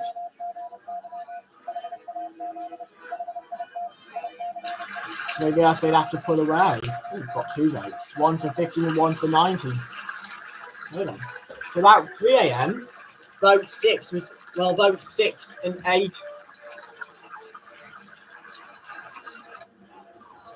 They eventually get to a distance of 20. The work was beginning to load boats 16, 14, and 12. As boats 6 and 8 pulled to the light of the horizon, and eventually got to a distance of 20 miles. So at this stage, passenger ocean lines and cruiseliner said to Iron Raptor an interesting quote. Well, this is unusual. In most ship sinkings, apart from the ones that are upside down in the Empress of Pacific and SS Manchester, the ship would sink on a completely even keel, no list at all until 5 hours stern or stern. I know this because we had apps on our phone that allowed us to see the list and always show no list, just trim. All the boats were swung out, uncovered at the same time, swung out at the same time, repaired at the same time, loaded at the same time, same amount of people in each boat reached water at the same time, same amount of those in each boat, so everyone will be saved, but it doesn't look like it's that at the minute on our ship that we're on. Well, on the ship that we're on, basically, well,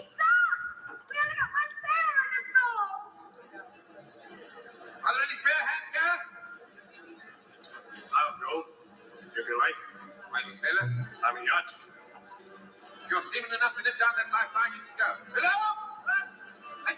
Hello? This stage, me and Iron Raptor at 3:20 a.m. decided we would lower boat 9 since, well, basically, I'd like taught a few others like how to swing out and lower boat, or how to lower boats, basically.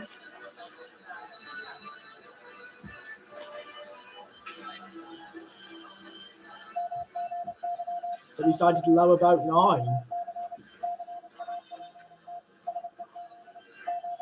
But basically, it's about 3:25 we began to lower boat 9 away, but all of a sudden the Salerosa took a 10-degree port list. In just 2 minutes it grew from 0 degrees to 10 degrees, so we had to postpone lowering the boat. Even though we could have easily, even though boats could be lowered up to a list of about 30 degrees, if it exceeded 30 degrees, they could be lowered. If it was 30 degrees or less, they could be lowered. However, the boat was still up against the side, and me and Iron were a bit nervous that if we lowered a boat that was rubbing against the side, then it may end up spilling into the sea. This hadn't happened with the other boats. We risked the boat may get damaged and everyone on board spilled into the sea, which we decided we would not risk. So instead we waited for a bit till the port list had eased before we lowered the boat.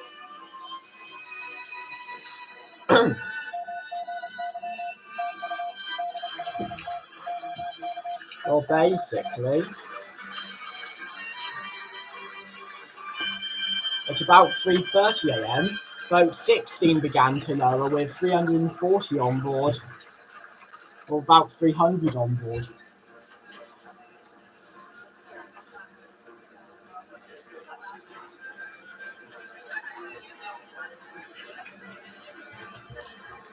Actually, left of about 240 on board. When it reached the water, it rode towards the lights of the SS Atlanta on the horizon, along with and tied up with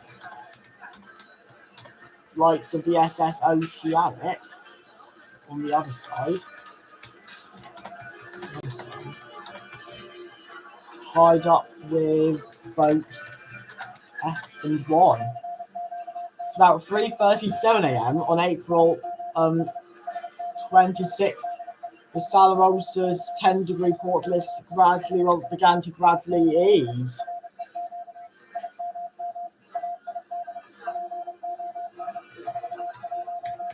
There's 5,000 left on board with Salerosa, basically.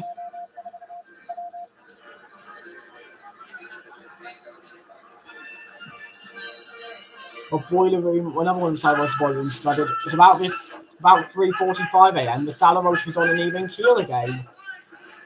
Well, also in the lobby, basically himself, boat 9 was packed when it left with about 3:40 a.m. Boat 14 was ordered to be lowered away, basically. It had about 350 on board.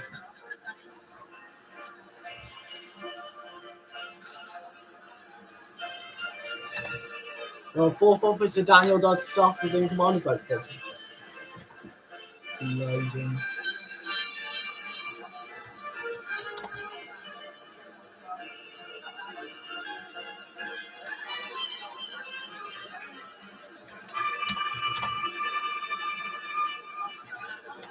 Well, basically, it's now 3:40 a.m. Well, boat 16, with the sun also being on an even keel. Well, boat 14 left, basically.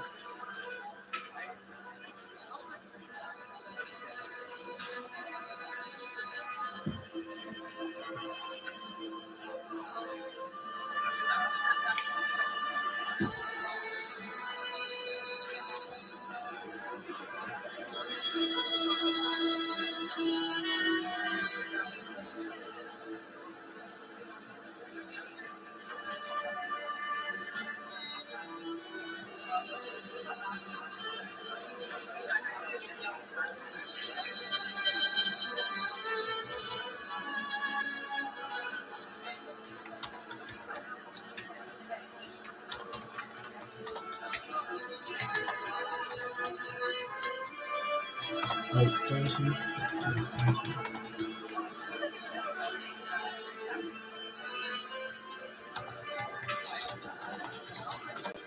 Give it per second. Well, basically, yeah, also just mention the chat, the audio sound.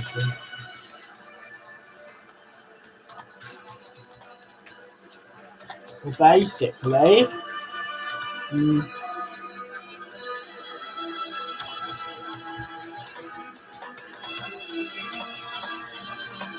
basically,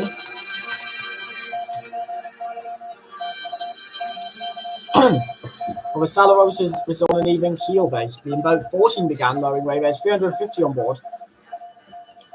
13,350 have been evacuated so far. 4th Officer Daniel does stuff. 18. Oh, I forgot to. Sorry, everyone. We have to change this all to 20. It's not. I forgot to change it. Sorry, everyone. Okay.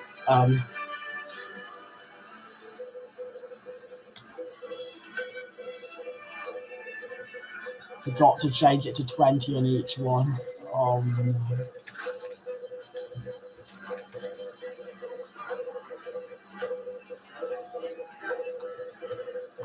Forgot to change it, but so there's about.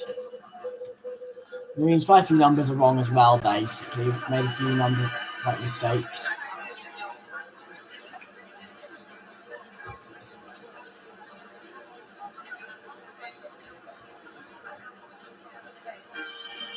Well, we heard the band continuing to play music. They were playing happy music for a minute, though this would throughout the sinking end up shifting to sometimes happy, sometimes sad music, to sadder music, and to very sad music near the end of the sinking. Well,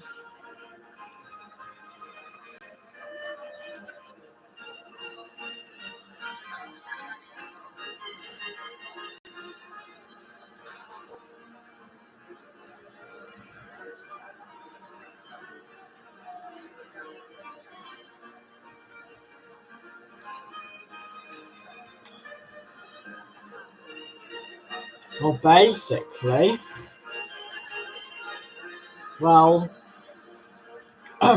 Salerosa was on an even keel, basically. Well,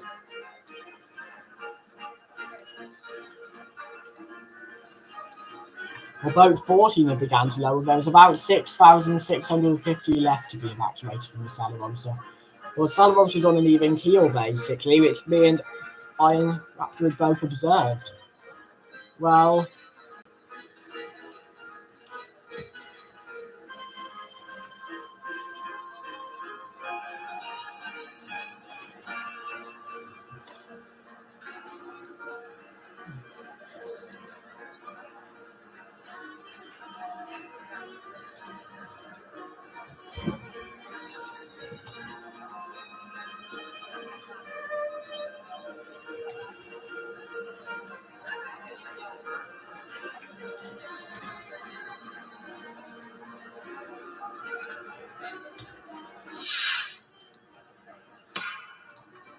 basically,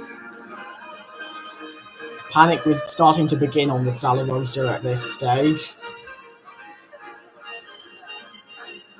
Just like do the changes up to a certain time point.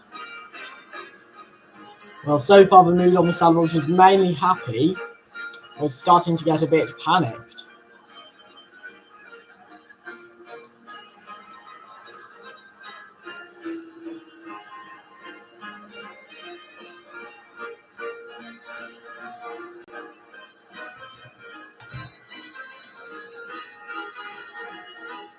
Well, basically,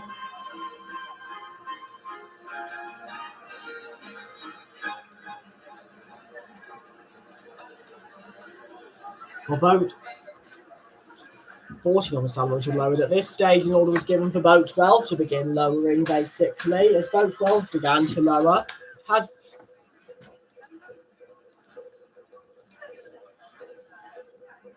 so boat 12, when it began lowering, had 400 on board. Actually, it had 350 on board. Well, meanwhile, on the starboard side, boat 9 began lowering at this time, and it had 400 on board, basically.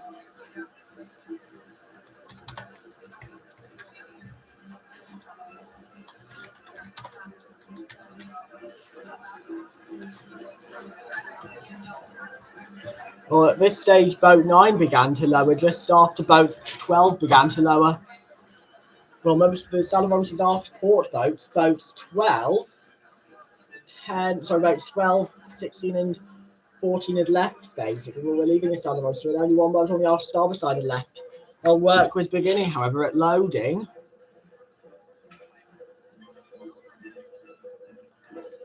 Being loaded. Midship aft starboard boats are being loaded.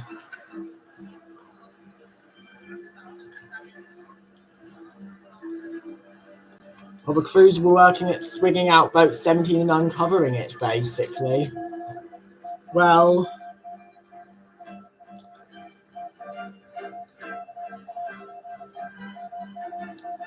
the band were now starting to play Emperor Waltz.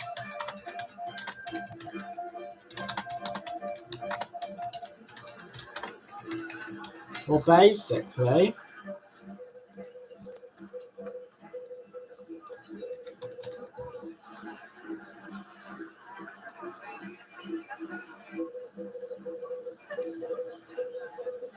so it looks like I am going to end the call at this point since it's been up for over half an hour. Thanks for voting.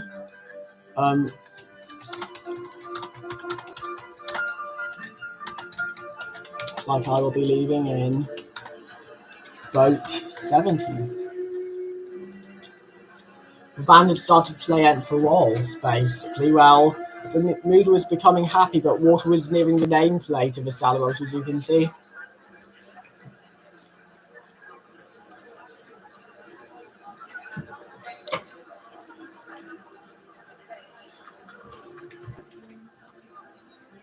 They continued to make a few changes. Well, basically, the Salerosa was sinking down by the head more rapidly now.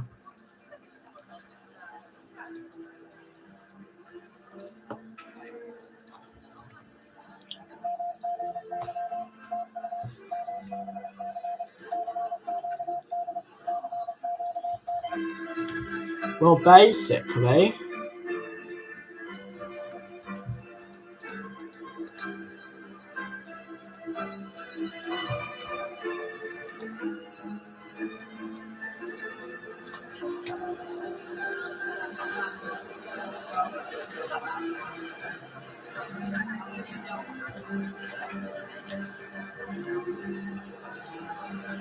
well, for the Salerosa,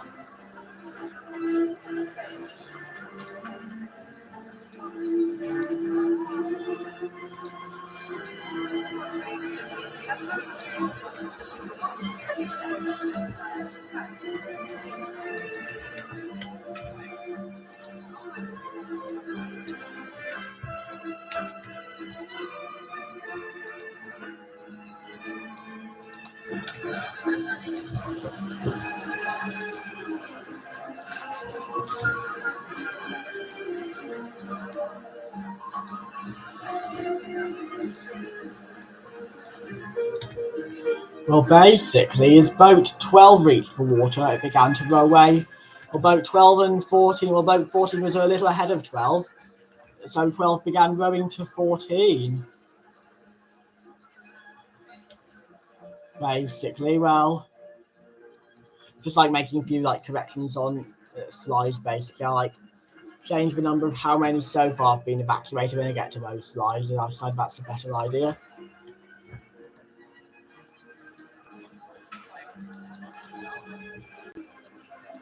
Well, basically,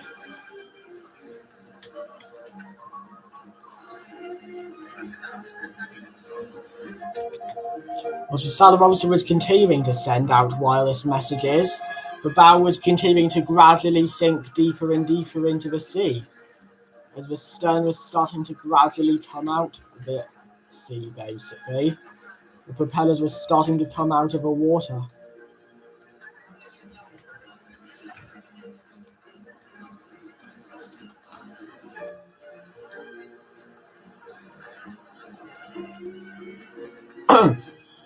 Well, the band were playing Emperor Waltz, basically. Well, it was by now 4:30, or almost 4:30 a.m.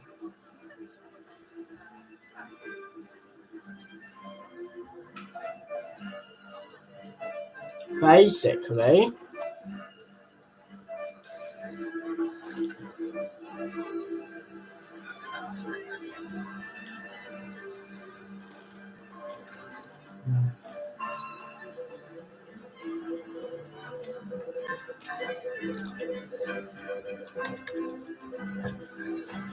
this stage, boat 11 began to lower away from deck 3, while boat 11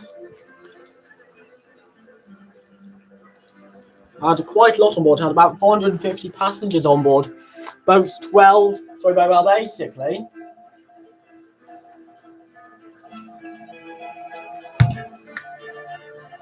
passenger Concorde had left in boat 9, meanwhile, which was pulling away a bit.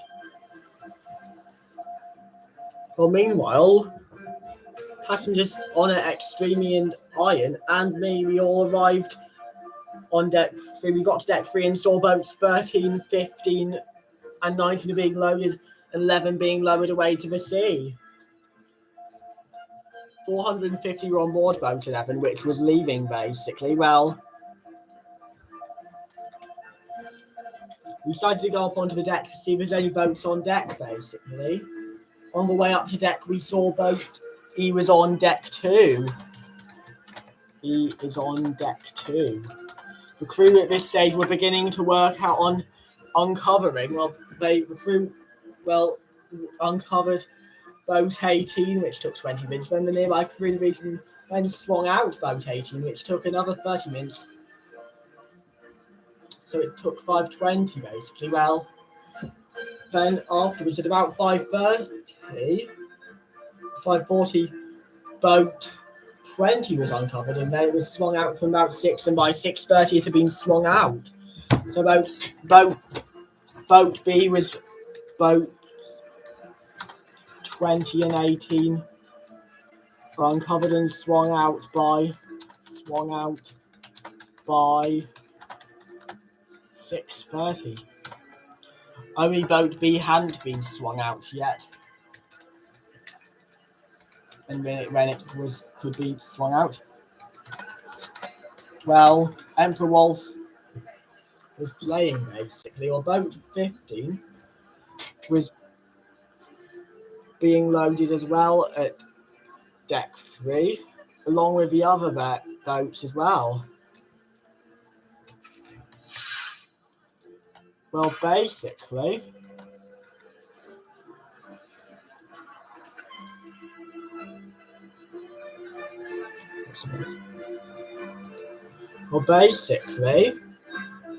that is swung out. Well, by now, boat 11 was swung out as well and lowered, basically. Well,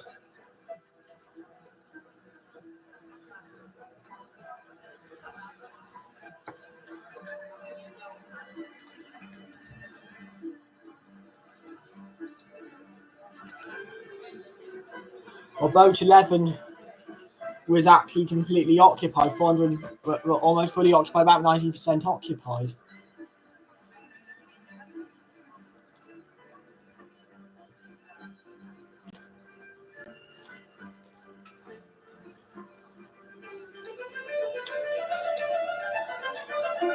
Suction pumps were also being assembled in the Salerosa as well.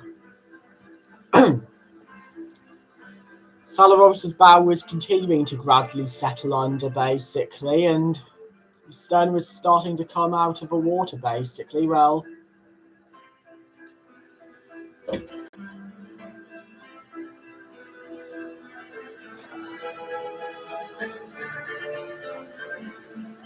basically,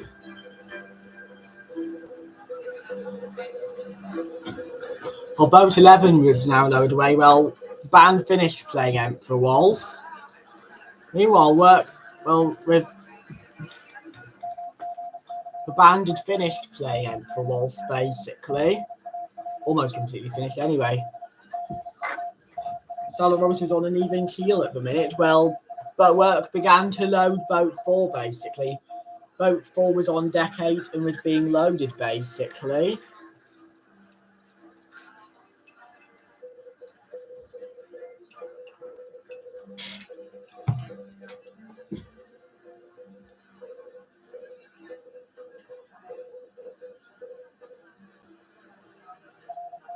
As boat 4 was being loaded at deck 8. Boat 4 as well, the second officer climbed to boat 4 and tied it to a guy wire, basically, just in case the ship took a list to port to avoid it swinging away too much, but would still swing away. Meanwhile, boats 13 and 15 were being loaded. Well, the crew had uncovered boat 17 and it was being swung out by 200 that had been below decks that had been dismissed from their post.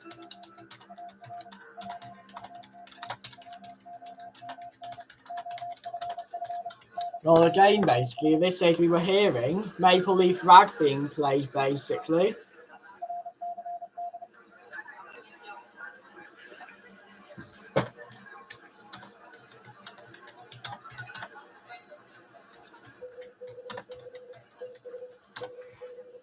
Well, meanwhile, boat F itself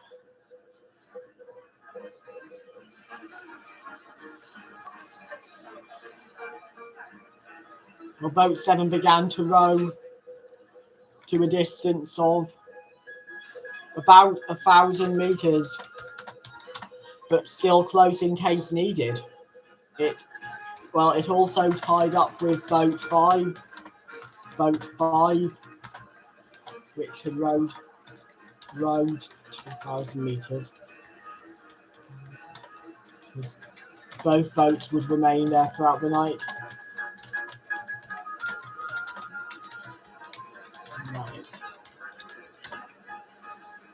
Many of the boats laid on their oars. Well, by now it's about 5 a.m. The earlier port list had been eliminated. However, we now noticed that the Salerosa was beginning to list over again to port. It's about 5 a.m. and we noticed the port list to be growing during the loading of boat 8 and lowerings of boats 13 and 15, which were just finishing. the list continued to grow quite heavy basically. And eventually it got as heavy as 30 degrees, which caused boat 18 and 20 to swing out quite a bit, meaning most had to jump into that boat.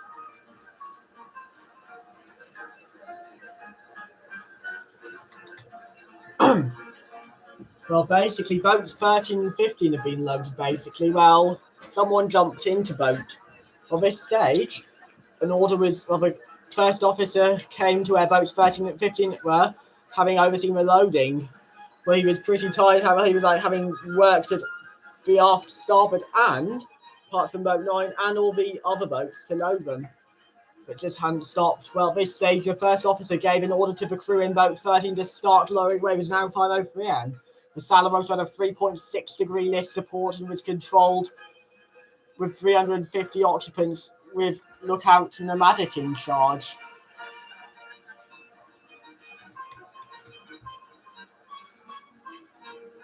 Well, someone jumped into boat 30. Well, someone had also, well, basically, as well, me and Iron Raptor heard one of the crew members call an order down to the deck. Do not let anyone else in the boat because the falls may break.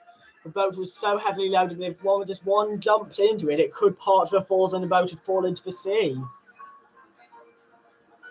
Well, basically, it's about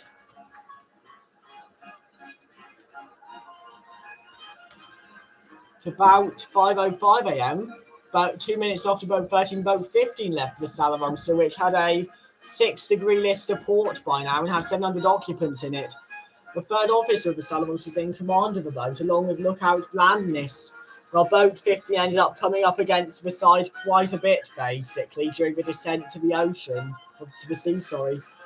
It was really hard to get down, basically. At about 5:15 a.m., the Salerosa was now at an 18 degree port list.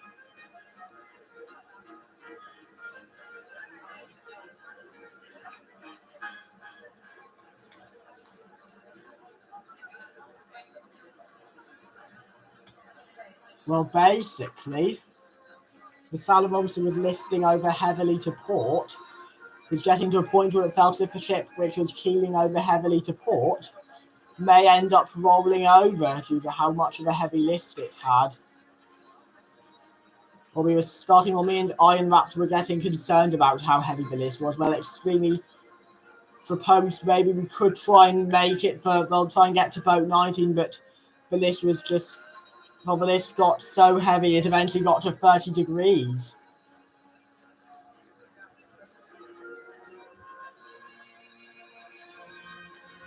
Just making a few more corrections.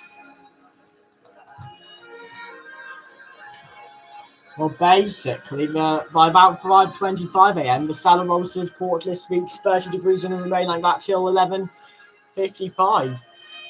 Fortunately, however, our shoes had rubber soles on them, which prevented us from sliding, but we still were leaning. It was still difficult for us to walk up the deck due to how bad this was. Well, me, extremely, Iron Raptor, and Honor were all just leaning against the walls of the ship. Well, against one of the walls. Well, passenger William James Official joined us as well. Well, basically, the Salerosa had been keeling over very heavily to port, and it didn't seem as if it would get better at all at any time soon. The Salerosa's port list was so heavy it felt as if the Salerosa may end up capsizing. At about 5:45 a.m., the Salerosa had a heavy 30 degree list to port and water coming on top of the bow. Work began on loading boat 19. Well, boat 19 was at deck 3, but 80% of it had left in the previous boats, meaning it took a whole 5 hours to load the boat. Basically, the boat 19 would finally leave at 11. Basically,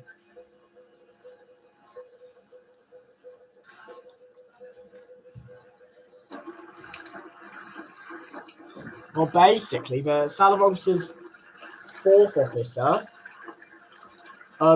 and chief officers had left in, or first officer and chief officer, and the 8th officer, all 3 of them had left in. Well, but this time another rocket was heard, and we could hear elite syncopatians playing basically. Well, basically, boat E was lowered to the deck 5, or boat E was lowered to the deck 3 promenade with basically, well, meanwhile, the 6th officer, first officer, sorry, the 6th officer, chief officer, and 4th officer, and the 8th officer, basically, as well as, like, along with 4 of the quartermasters had left in the midship starboard boats. One of the quartermasters left with boat 9, 1 left in boat 5, 1 would leave in boat 18, 1 left, sorry, no, 1 left in boat B, 1 in boat 20, and finally 1 left in boat 17. Well, 1 left in 19, 1 in boat 4, which was being loaded at deck 4 on the Salerosa, and finally 1 quartermaster left the Salerosa of boat 7. Quite a few of the officers had already left the Salerosa in the previous boats. Well, basically, many were jumping into boat 18 at this point due to the very heavy list. Well, boat 20 was being swung out at this stage. Well, basically, bridge of deck chairs were used so those could get into both the boats along with boat 4 as well.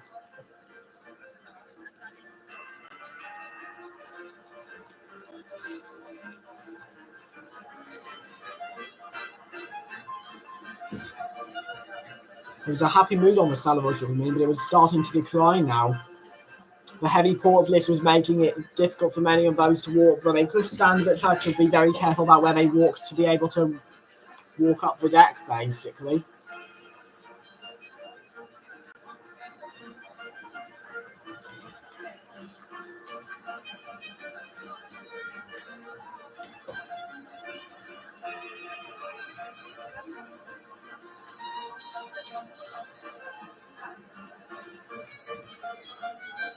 Just going ahead on a few slides, just to like make a few corrections in advance.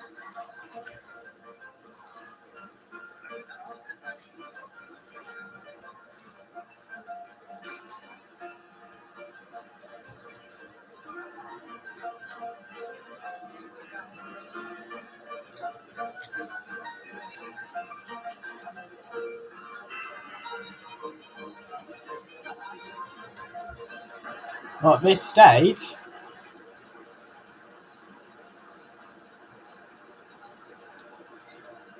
water, we all noticed, well, me and my friends then heard that water was on top of the Salerosa's forecastle deck. Well, wireless messages were showing how urgent the situation on the Salerosa was and that they need help as soon as they could.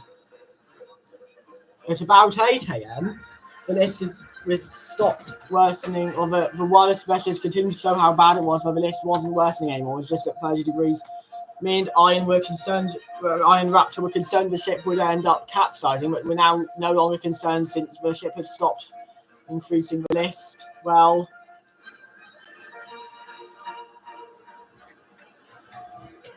at this stage, boats 13 and 15 were just coming into contact a lot with the side of the ship.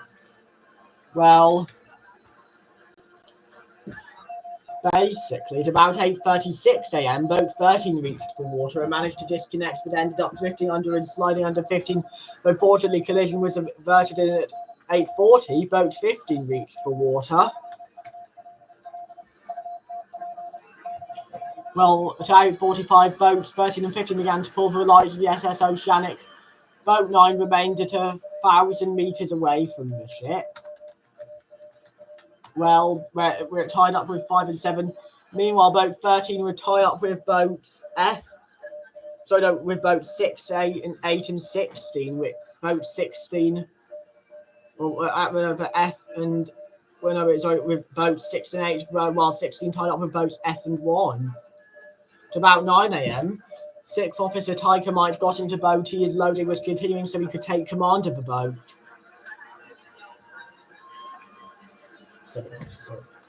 Yeah. Well, the band at about 9:40 a.m., the band of the Salerosa was starting to play slightly less happy music, emphasising how bad the situation was. Well, boats 5 and 7 at about 9:40, it had taken boats 5 and 7 about 7 and 5 lay to on their oars at 1,000 meters. Only 20 in both boats were pulling, unfortunately. The occupants were all pulling, so, but boats 6 and 8 lay on their oars at 20 miles from the ship.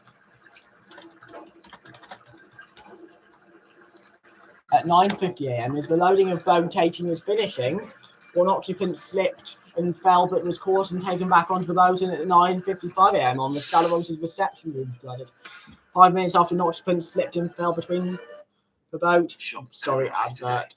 At Watches of Switzerland. We'll quickly skip the ad. It was about 10 a.m. Boat 4 left for Salerosa with 200 on board. You could hear Pleasant Moments playing. 1 minute later at 10:01 a.m., boat 18 on the Salerosa left with 400 on board.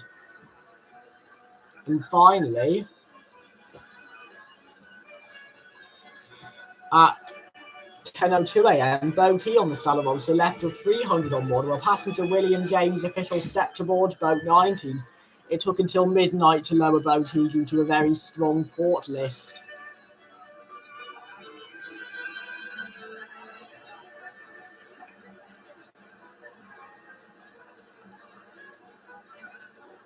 Making a few corrections quickly. Well, basically, the Salerosa has sank down heavily by the bow now.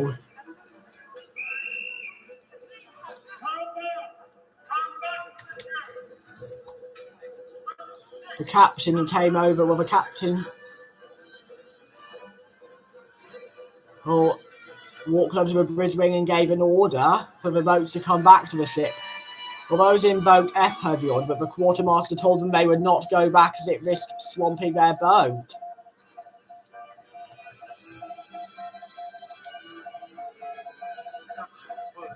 The quartermaster said that they'd be pulled down by the suction.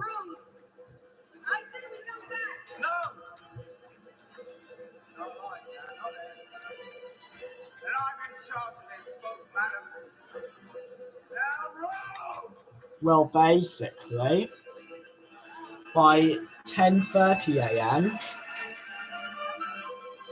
the Pleasant Moments was playing, basically. There was 3,300 left to be evacuated from the Salerosa, and it did seem as if almost everyone would be evacuated in time.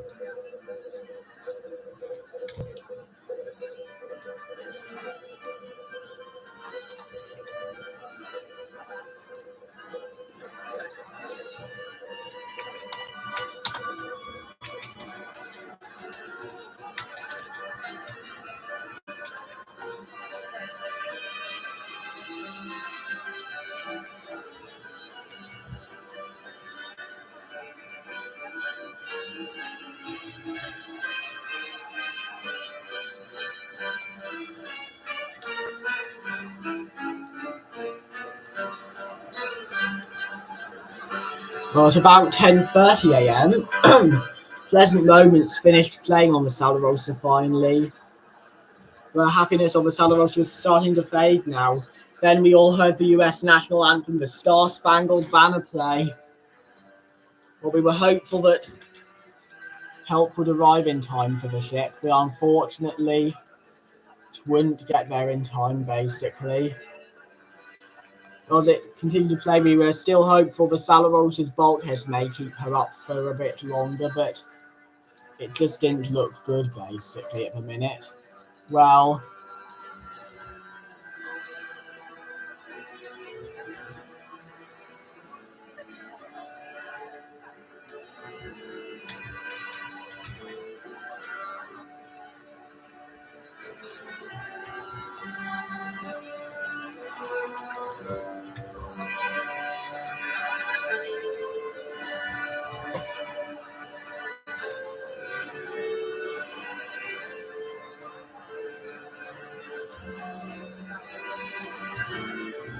Well, afterwards,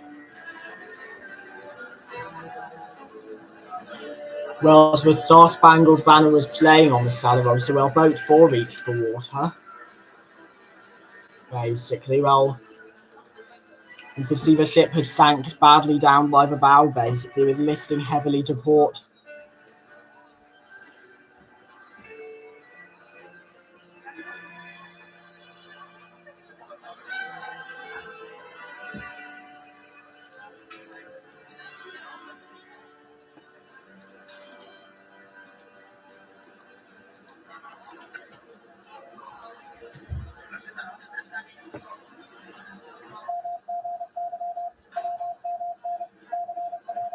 Well, basically, at this stage, the Baccarol began to play on the Salerosa for a bit.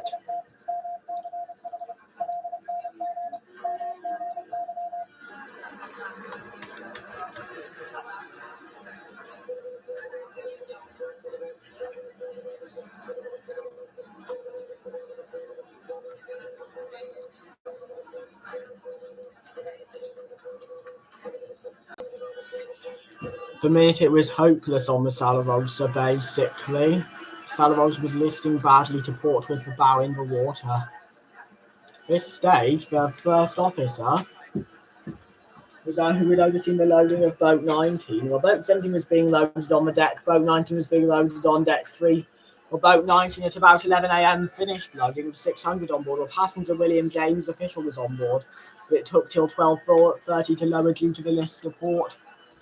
Well, boat 20 began to be loaded, basically. There's now, well, there was 17,500 being evacuated from boat 19. It would take till 12:30 to lower. Well, boat 20 was underway being loaded, basically. Well, afterwards,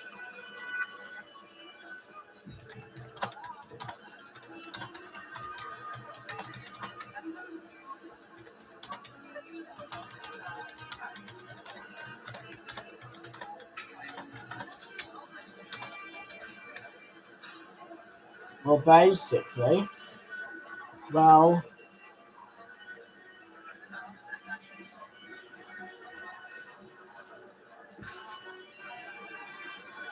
well, basically, the Salerosa, well, boat 20 was being loaded, basically. Well,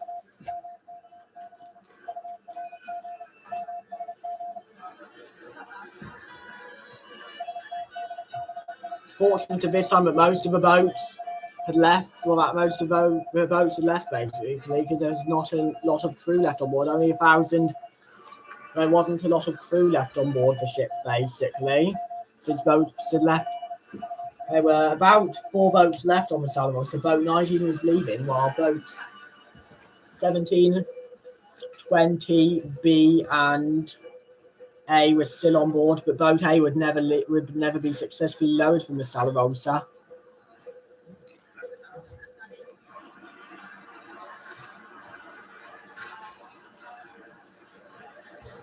Well, basically,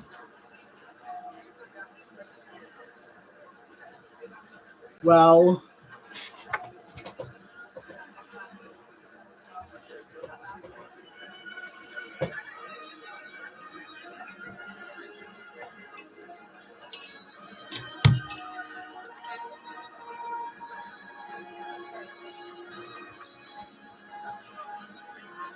by now it was 11:55 a.m. on the Salerosa. The Salerosa only had 3 hours 5 minutes left, but there was still 2,500 left to be evacuated.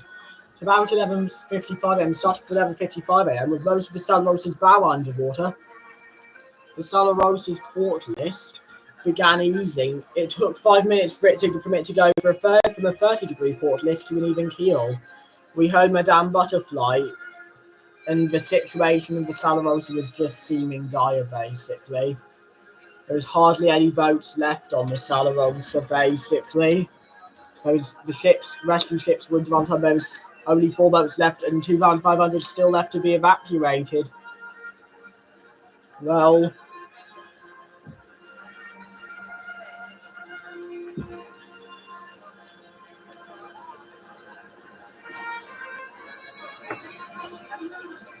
Boat 17 was finishing loading, basically. Well, Boat 4 was remaining in close proximity to the ship, basically, if there was anyone that it could rescue.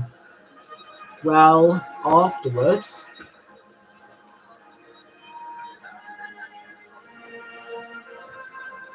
to about 11:59, the first officer walked to boat 17, having overseen its loading. He then shouted one question: "Anyone else want to come aboard?" Well, me, Extremely, and Iron and Honor all looked at each other. Our only chance. Well, we all nodded, and I stepped on the boat first, followed by Honor, followed by Iron, followed by Extremely. Well, we all stepped aboard at about 11:59. First officer acknowledged, basically, and gave the order to lower. Then he crossed over to boat 20 to help load that boat.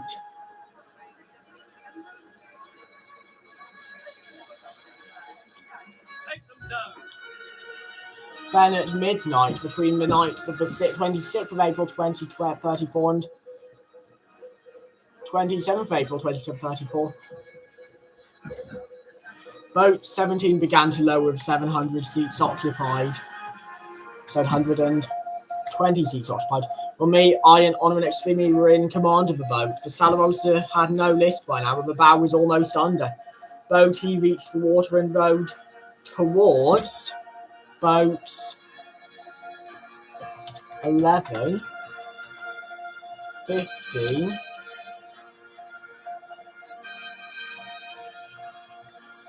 and 19. Were later joined by our boat.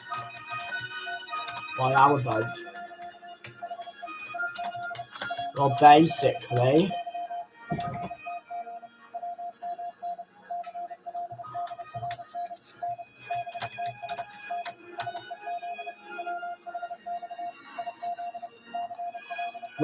as a quick correction, so when boat 15 left the Salerosa, it had about 750 occupants.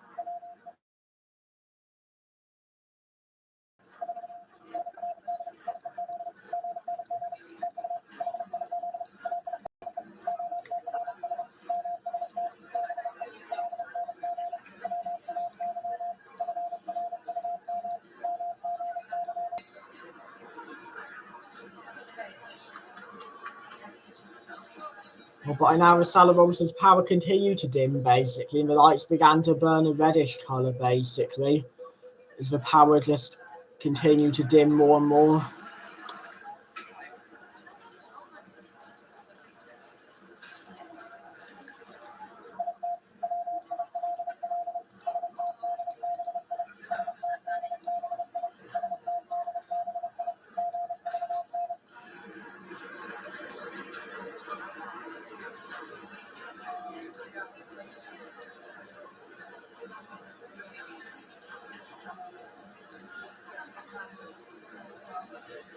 Well, the two most loaded boats on the Salerosa were boats 15 and 17, 17 left with 720 occupants, and 15 left with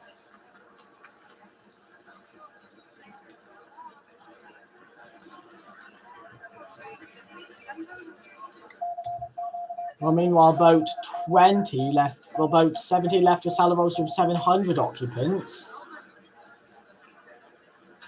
720 occupants in boat 17 and 350 occupants in the other boat.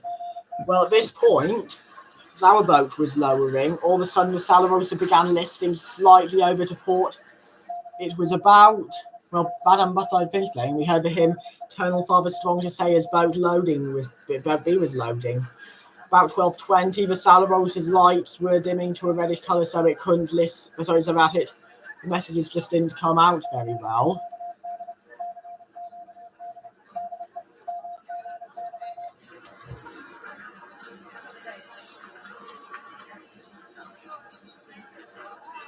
At this stage, we heard Alexander's ragtime band playing. Well, basically, our boat reached the water by about 1:38. Our boat would reach as we were lowering down most of the ship's side now. Me and Iron Raptor both noted that the Salerosa had gone down significantly by the head, basically. The Salerosa's bow was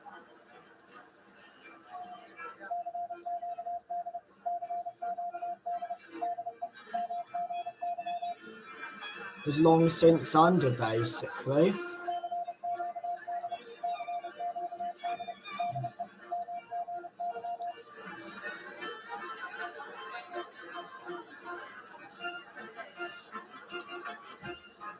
Well, basically, the Salerosa's bow had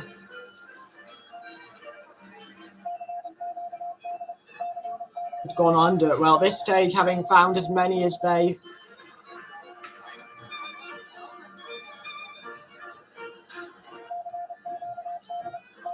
Well, 12:45, Alexander's ragtime band. Well, it's about 12:45. We heard Alexander's ragtime band starting to play. Well, Alexander's ragtime band played earlier in the sinking as well.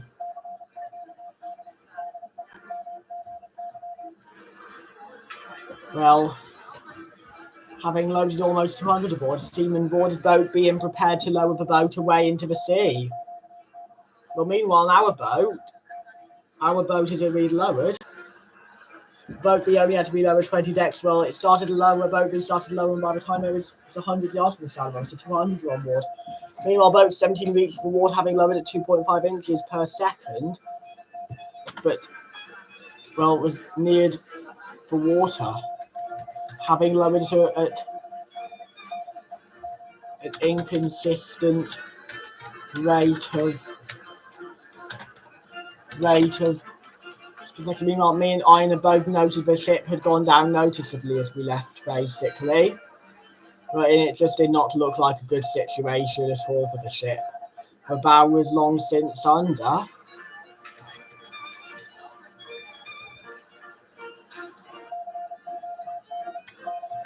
Well, basically, well, boat B.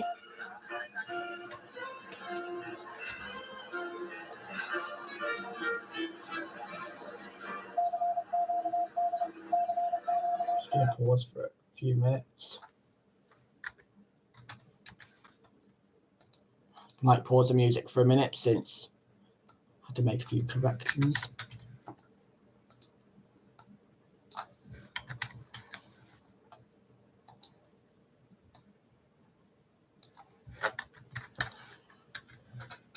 Well, having loaded almost 200 aboard, seamen boarded boat being prepared to lower it away.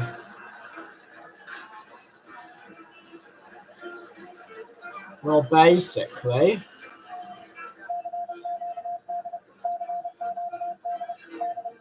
boat B only had to be lowered 20 decks and it started to lower. By the time it was 100 yards from Salerosa, there was 200 on board. Basically.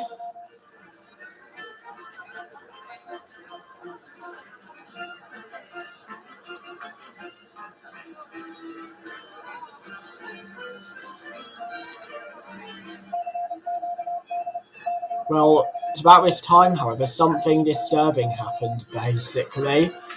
Well, at about 12:34, his boat...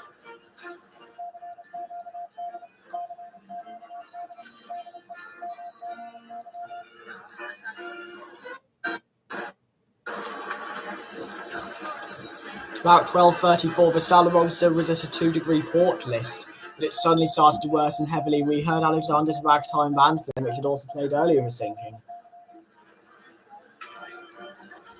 Well, having lowered almost 200 aboard, seamen boarded boat being prepared to lower the boat away. 12:50, well, boat B began to lower away. It only had to be lowered 20 decks. It started lower. By the time it was 100 yards from the Salerosa, there was 200 on board, basically. Well, so far, 18,470 had been evacuated from the Salerosa, basically.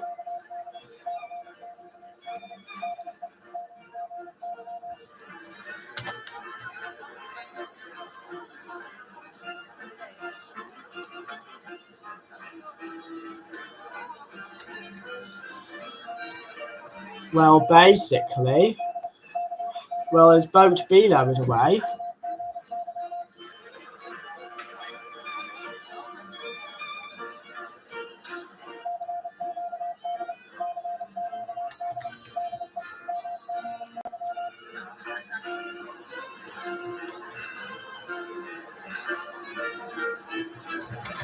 It's about 12:35. It listed suddenly worsened. Well, basically, it's about 12:50 now. Well, it's about 1 a.m. Well, it's about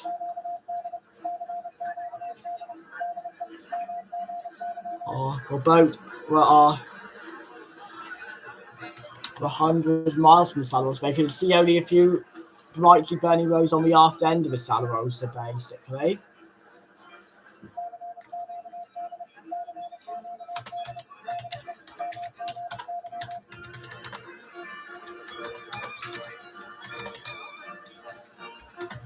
At this stage, the panic was building on the Salerosa now.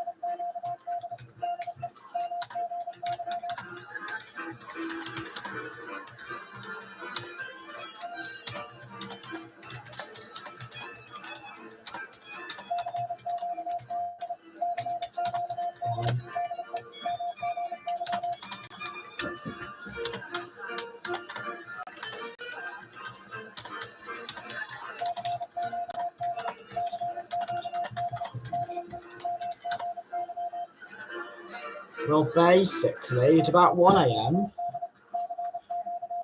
well, boats C 2, 10, and 32 to 21, 100 miles from the scene of Salerosa, having laid on their oars at. Just going to check the time they laid on their oars. But they could still see the lights of the Salerosa, but only a few.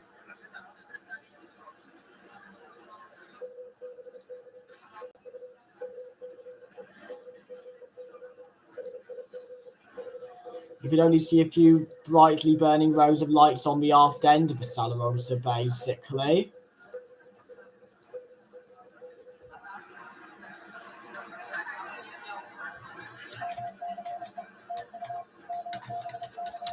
"37 minutes, 27 seconds ago."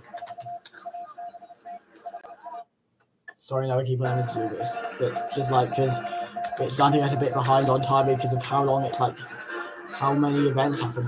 About 1:06 a.m., boat B reached water and 2 jumped aboard. Well, the boat started to pull away. Well, boat A was pushed onto the deck, but 3 started to carry it to falls as boat 20 finished loading. Basically, well, boat A was pushed and falls, but couldn't due to the port list. At about 1:18 a.m., well, the lights in the forward end of the Salerosa had dimmed to a very dim yellow colour, basically.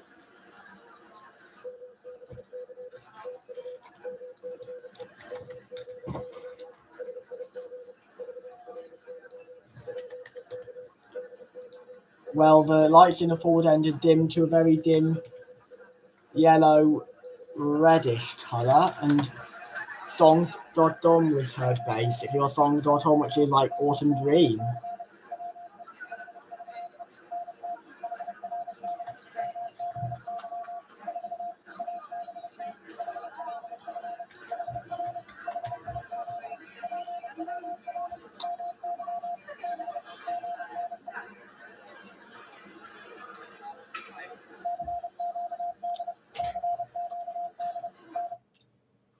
Back in a minute, this bit is like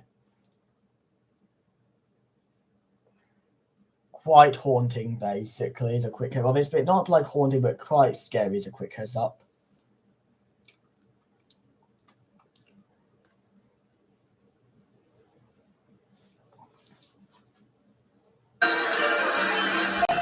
Back in a few minutes.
The Salerosa's port list had worsened to about 14 degrees. It wasn't as heavy as it was earlier, when it was 30 degrees.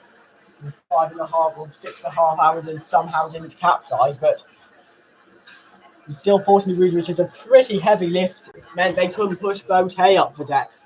By 1:18 a.m., the lights before they dimmed to a dim yellow reddish colour, and song Dortomi was heard. Well, by then, 1,530 were left on board. 1:20 a.m., boat 20 lowered away with 600 seats occupied. Unfortunately, in the boat, well, not all of the occupants are at the lifeboat drill, basically. Since 3,000 on board skipped the lifeboat drill, and 500 and some were in the boat and didn't know how to row. Well,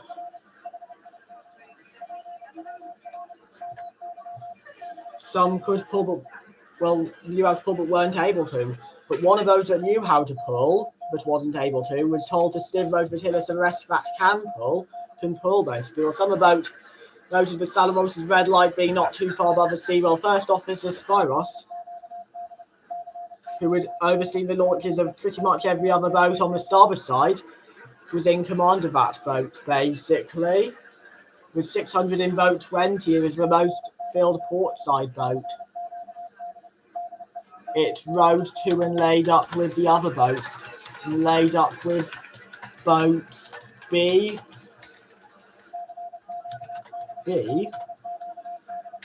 4, 14, 12, and 18. Well, at this stage, the screaming on the Salerosa began, basically, as the panic was starting to get too much.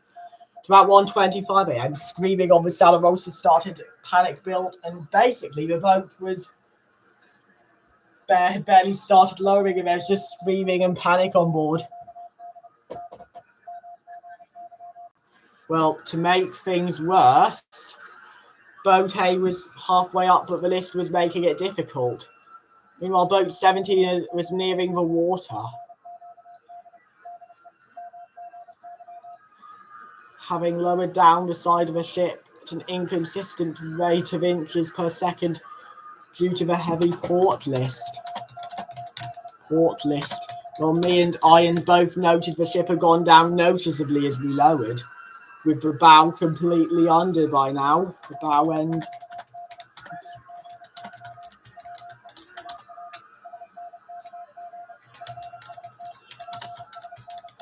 Well, basically, the screaming began on the Salerosa. Well, there's only one.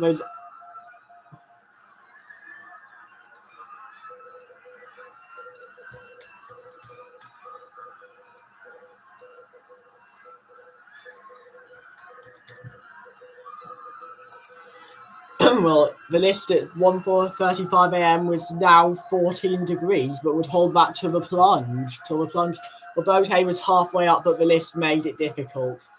Just could not be pushed up the deck, basically. At about 1:45 a.m., the last course from the Salerosa were heard. The message, unfortunately, was interrupted. This was the last time a message was heard from the Salerosa.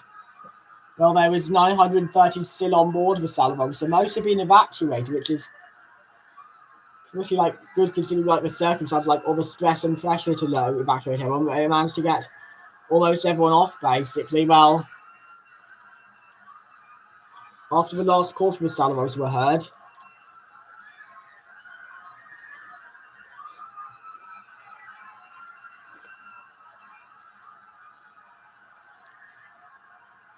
the wireless operators quickly left the room and Mome could have done their duty, basically. The wireless operator, at about 2 a.m., the wireless room on the Salerosa was abandoned.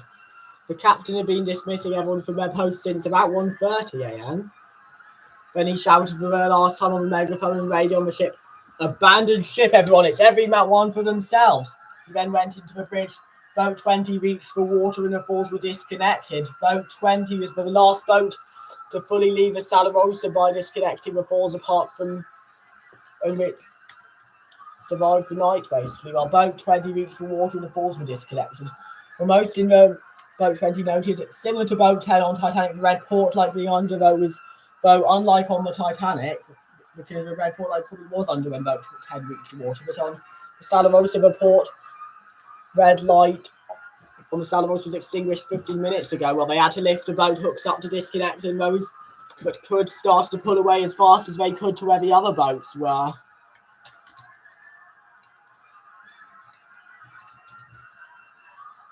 To the other boats, which were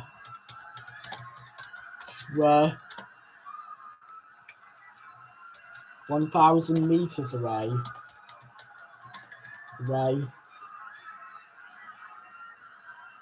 At 2:15, the band played their final song, which we all did hear, though the screaming was pretty loud. Their last song was Nearer My God to Thee. Well, basically, someone in our boat even began to sing it as well. Well, many were starting, well, quite a few sung, basically.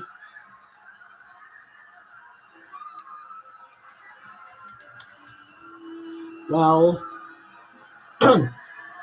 by 2:25 a.m, the Salerosa had about an 8-degree head trim. Your boat 8 was attached to the falls, basically, by 2:25 a.m. They couldn't swing it out due to the heavy mist in the darkness. Well, the crew just could not push the boat over, basically. To make things worse, due to the port list on the deck, the boat itself was not in a very stable position. Well,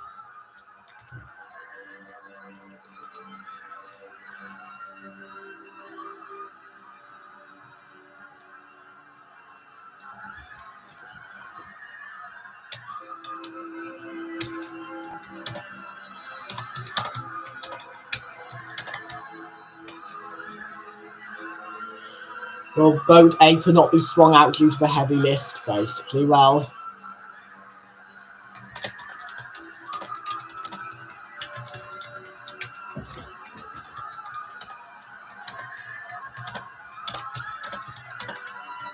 and the boats 5, 7, and 9 had tied up in 1,000 meters from the Salerosa. So, boats 13, 8, and 6 are 20 miles from Salerosa.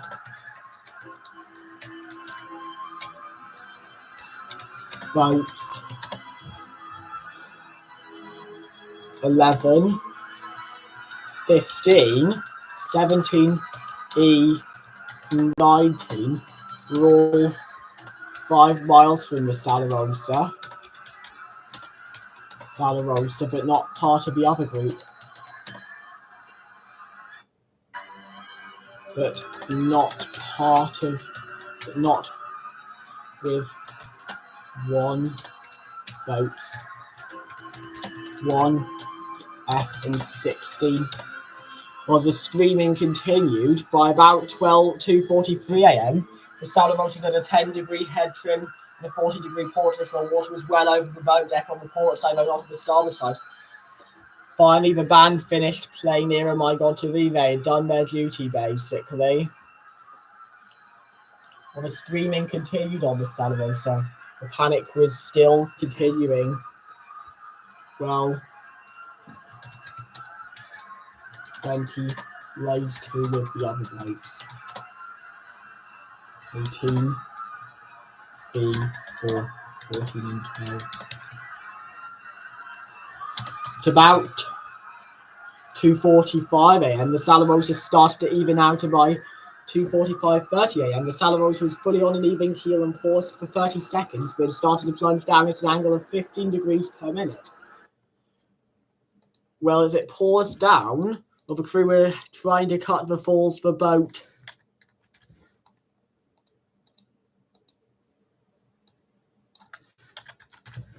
Well, the crew were trying to cut the falls for boat 19, basically. So the crew were trying to cut the falls for boat A.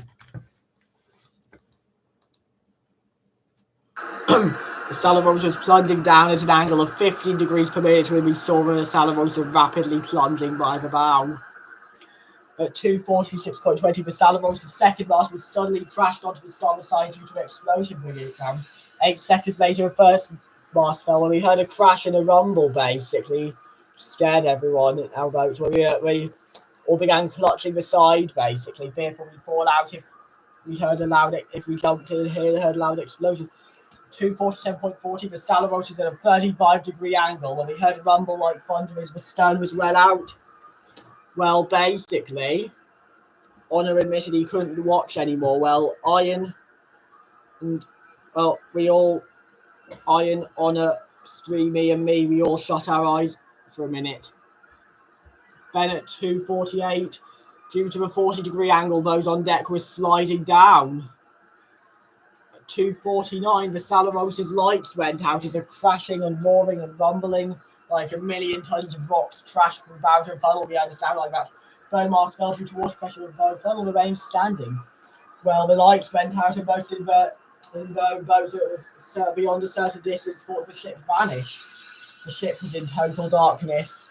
Well, some through a range of angles thought the ship vanished when the lights went out, which is pretty understandable considering that it was really dark that night. But at 2:50 a.m, the ship was standing up on end and a crash was heard and the ship broke into three.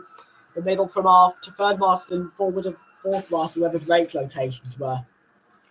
At about 2:50.30, the ship settled in the midsection and fell into the sea. But at 2:52.00, the stern began rising and an explosion heard. The stern was vertical by 2:53.00. Basically, well, just going to make a few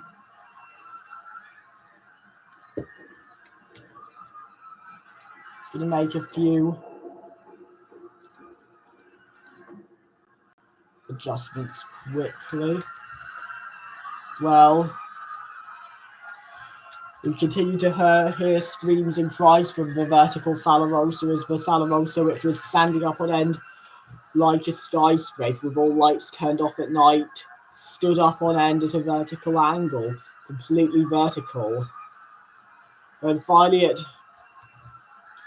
2:59 a.m, the Salerosa's stern began to go under. It began to go under, basically, very gradually. Well, it began to go under, basically, at 2:59 a.m. Finally, by 3 a.m, the Salerosa's stern was under for good, basically. Well, boat A had been overturned. Well, boat A was overturned, having been freed from the falls, but over from the falls and overturned in the process. 20 were on board boat A, which was overturned, including the ship's second officer.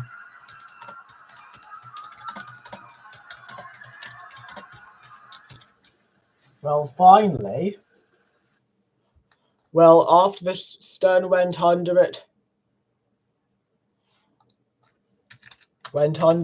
3 a.m, at about 3:15 a.m, the stern landed on the sea floor.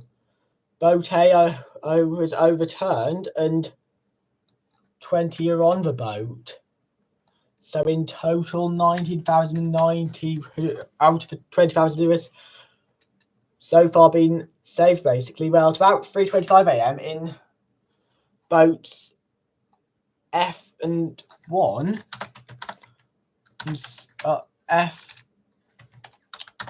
and 16, an argument happened where the occupants wanted to go back, but the crew didn't. The midship boats were not able to go back as they were 100 miles away.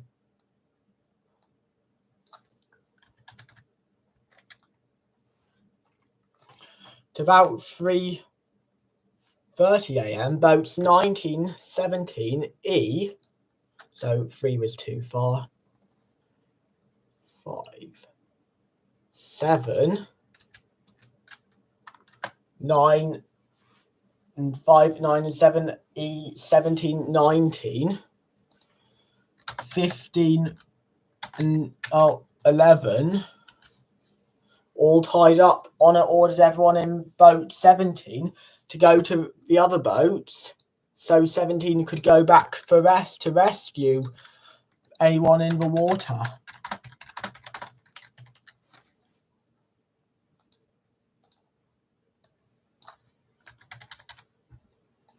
It's about 4:20 a.m. Boat 19 went back to the scene to help.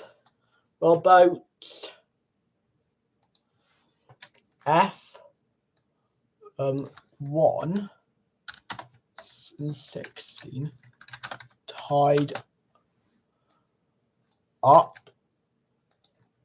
Well, 14, 12, 20, 18, 4 and B also tied up as well. Well, the midship, boats 21 to 32 tied up, along with boat 10 to C and D.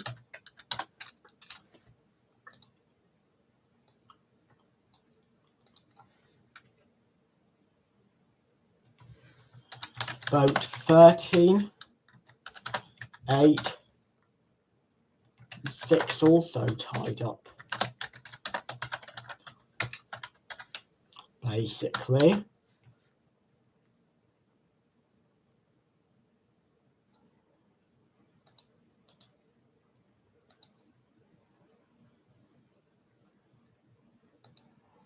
So tied up. From 4:30 till 5:50, boat 19 overtime rescued 10 from the sea.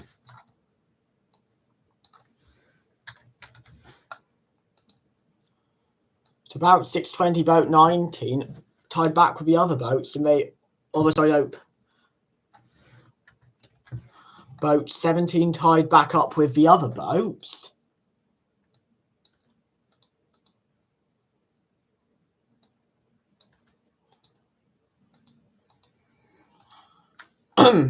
To the other boats, they offloaded the occupants of the other boats, they all remained tied up, basically, with 17 joining. It's about 6:50 a.m. Boat A ended up drifting. To where boats where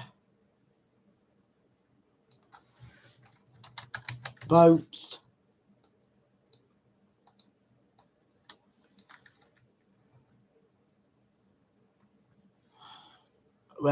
boats 7,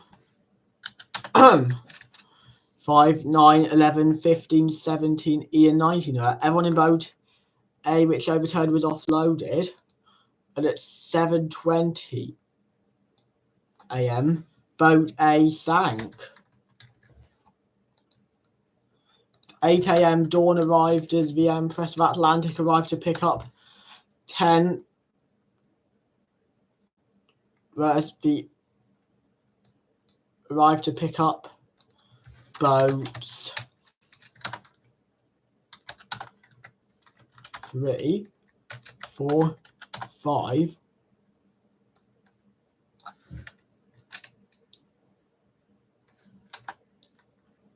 6, 7, 8, 9, 11, 12, 13, 14, 15, 16, 17, 18, 19, 20, E and F.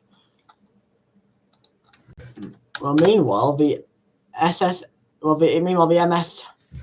Oceanic picked up those in the other boats.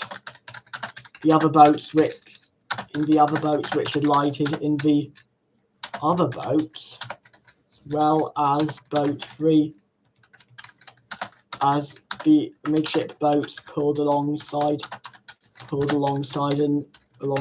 with the occupants offloaded.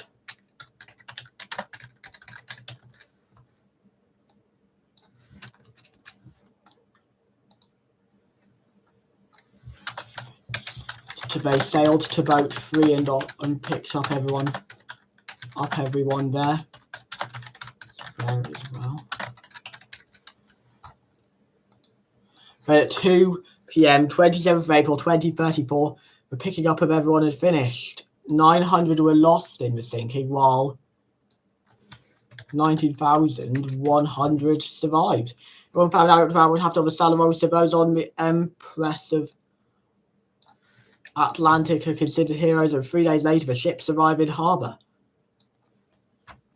19,100 were evacuated out of the 20,000.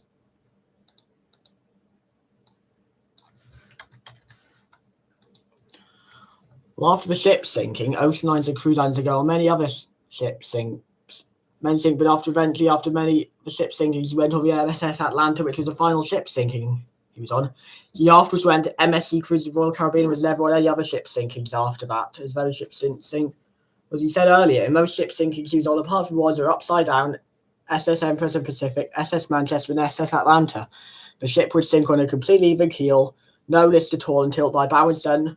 All the boats would leave at the same time, prepared at the same time, loaded at the same time, swung out at the same time, reached water at the same time, with the same amount of those in each boat, and uncovered at the same time. And same amount of those in each boat, everyone would be saved, and that's where the sinking ended. Well, everyone, I hope you all enjoyed the live stream. Please let me know about I really hope everyone enjoyed the live stream. Hope you enjoyed it. Please let me know if you enjoyed it. Have a nice day. Bye-bye.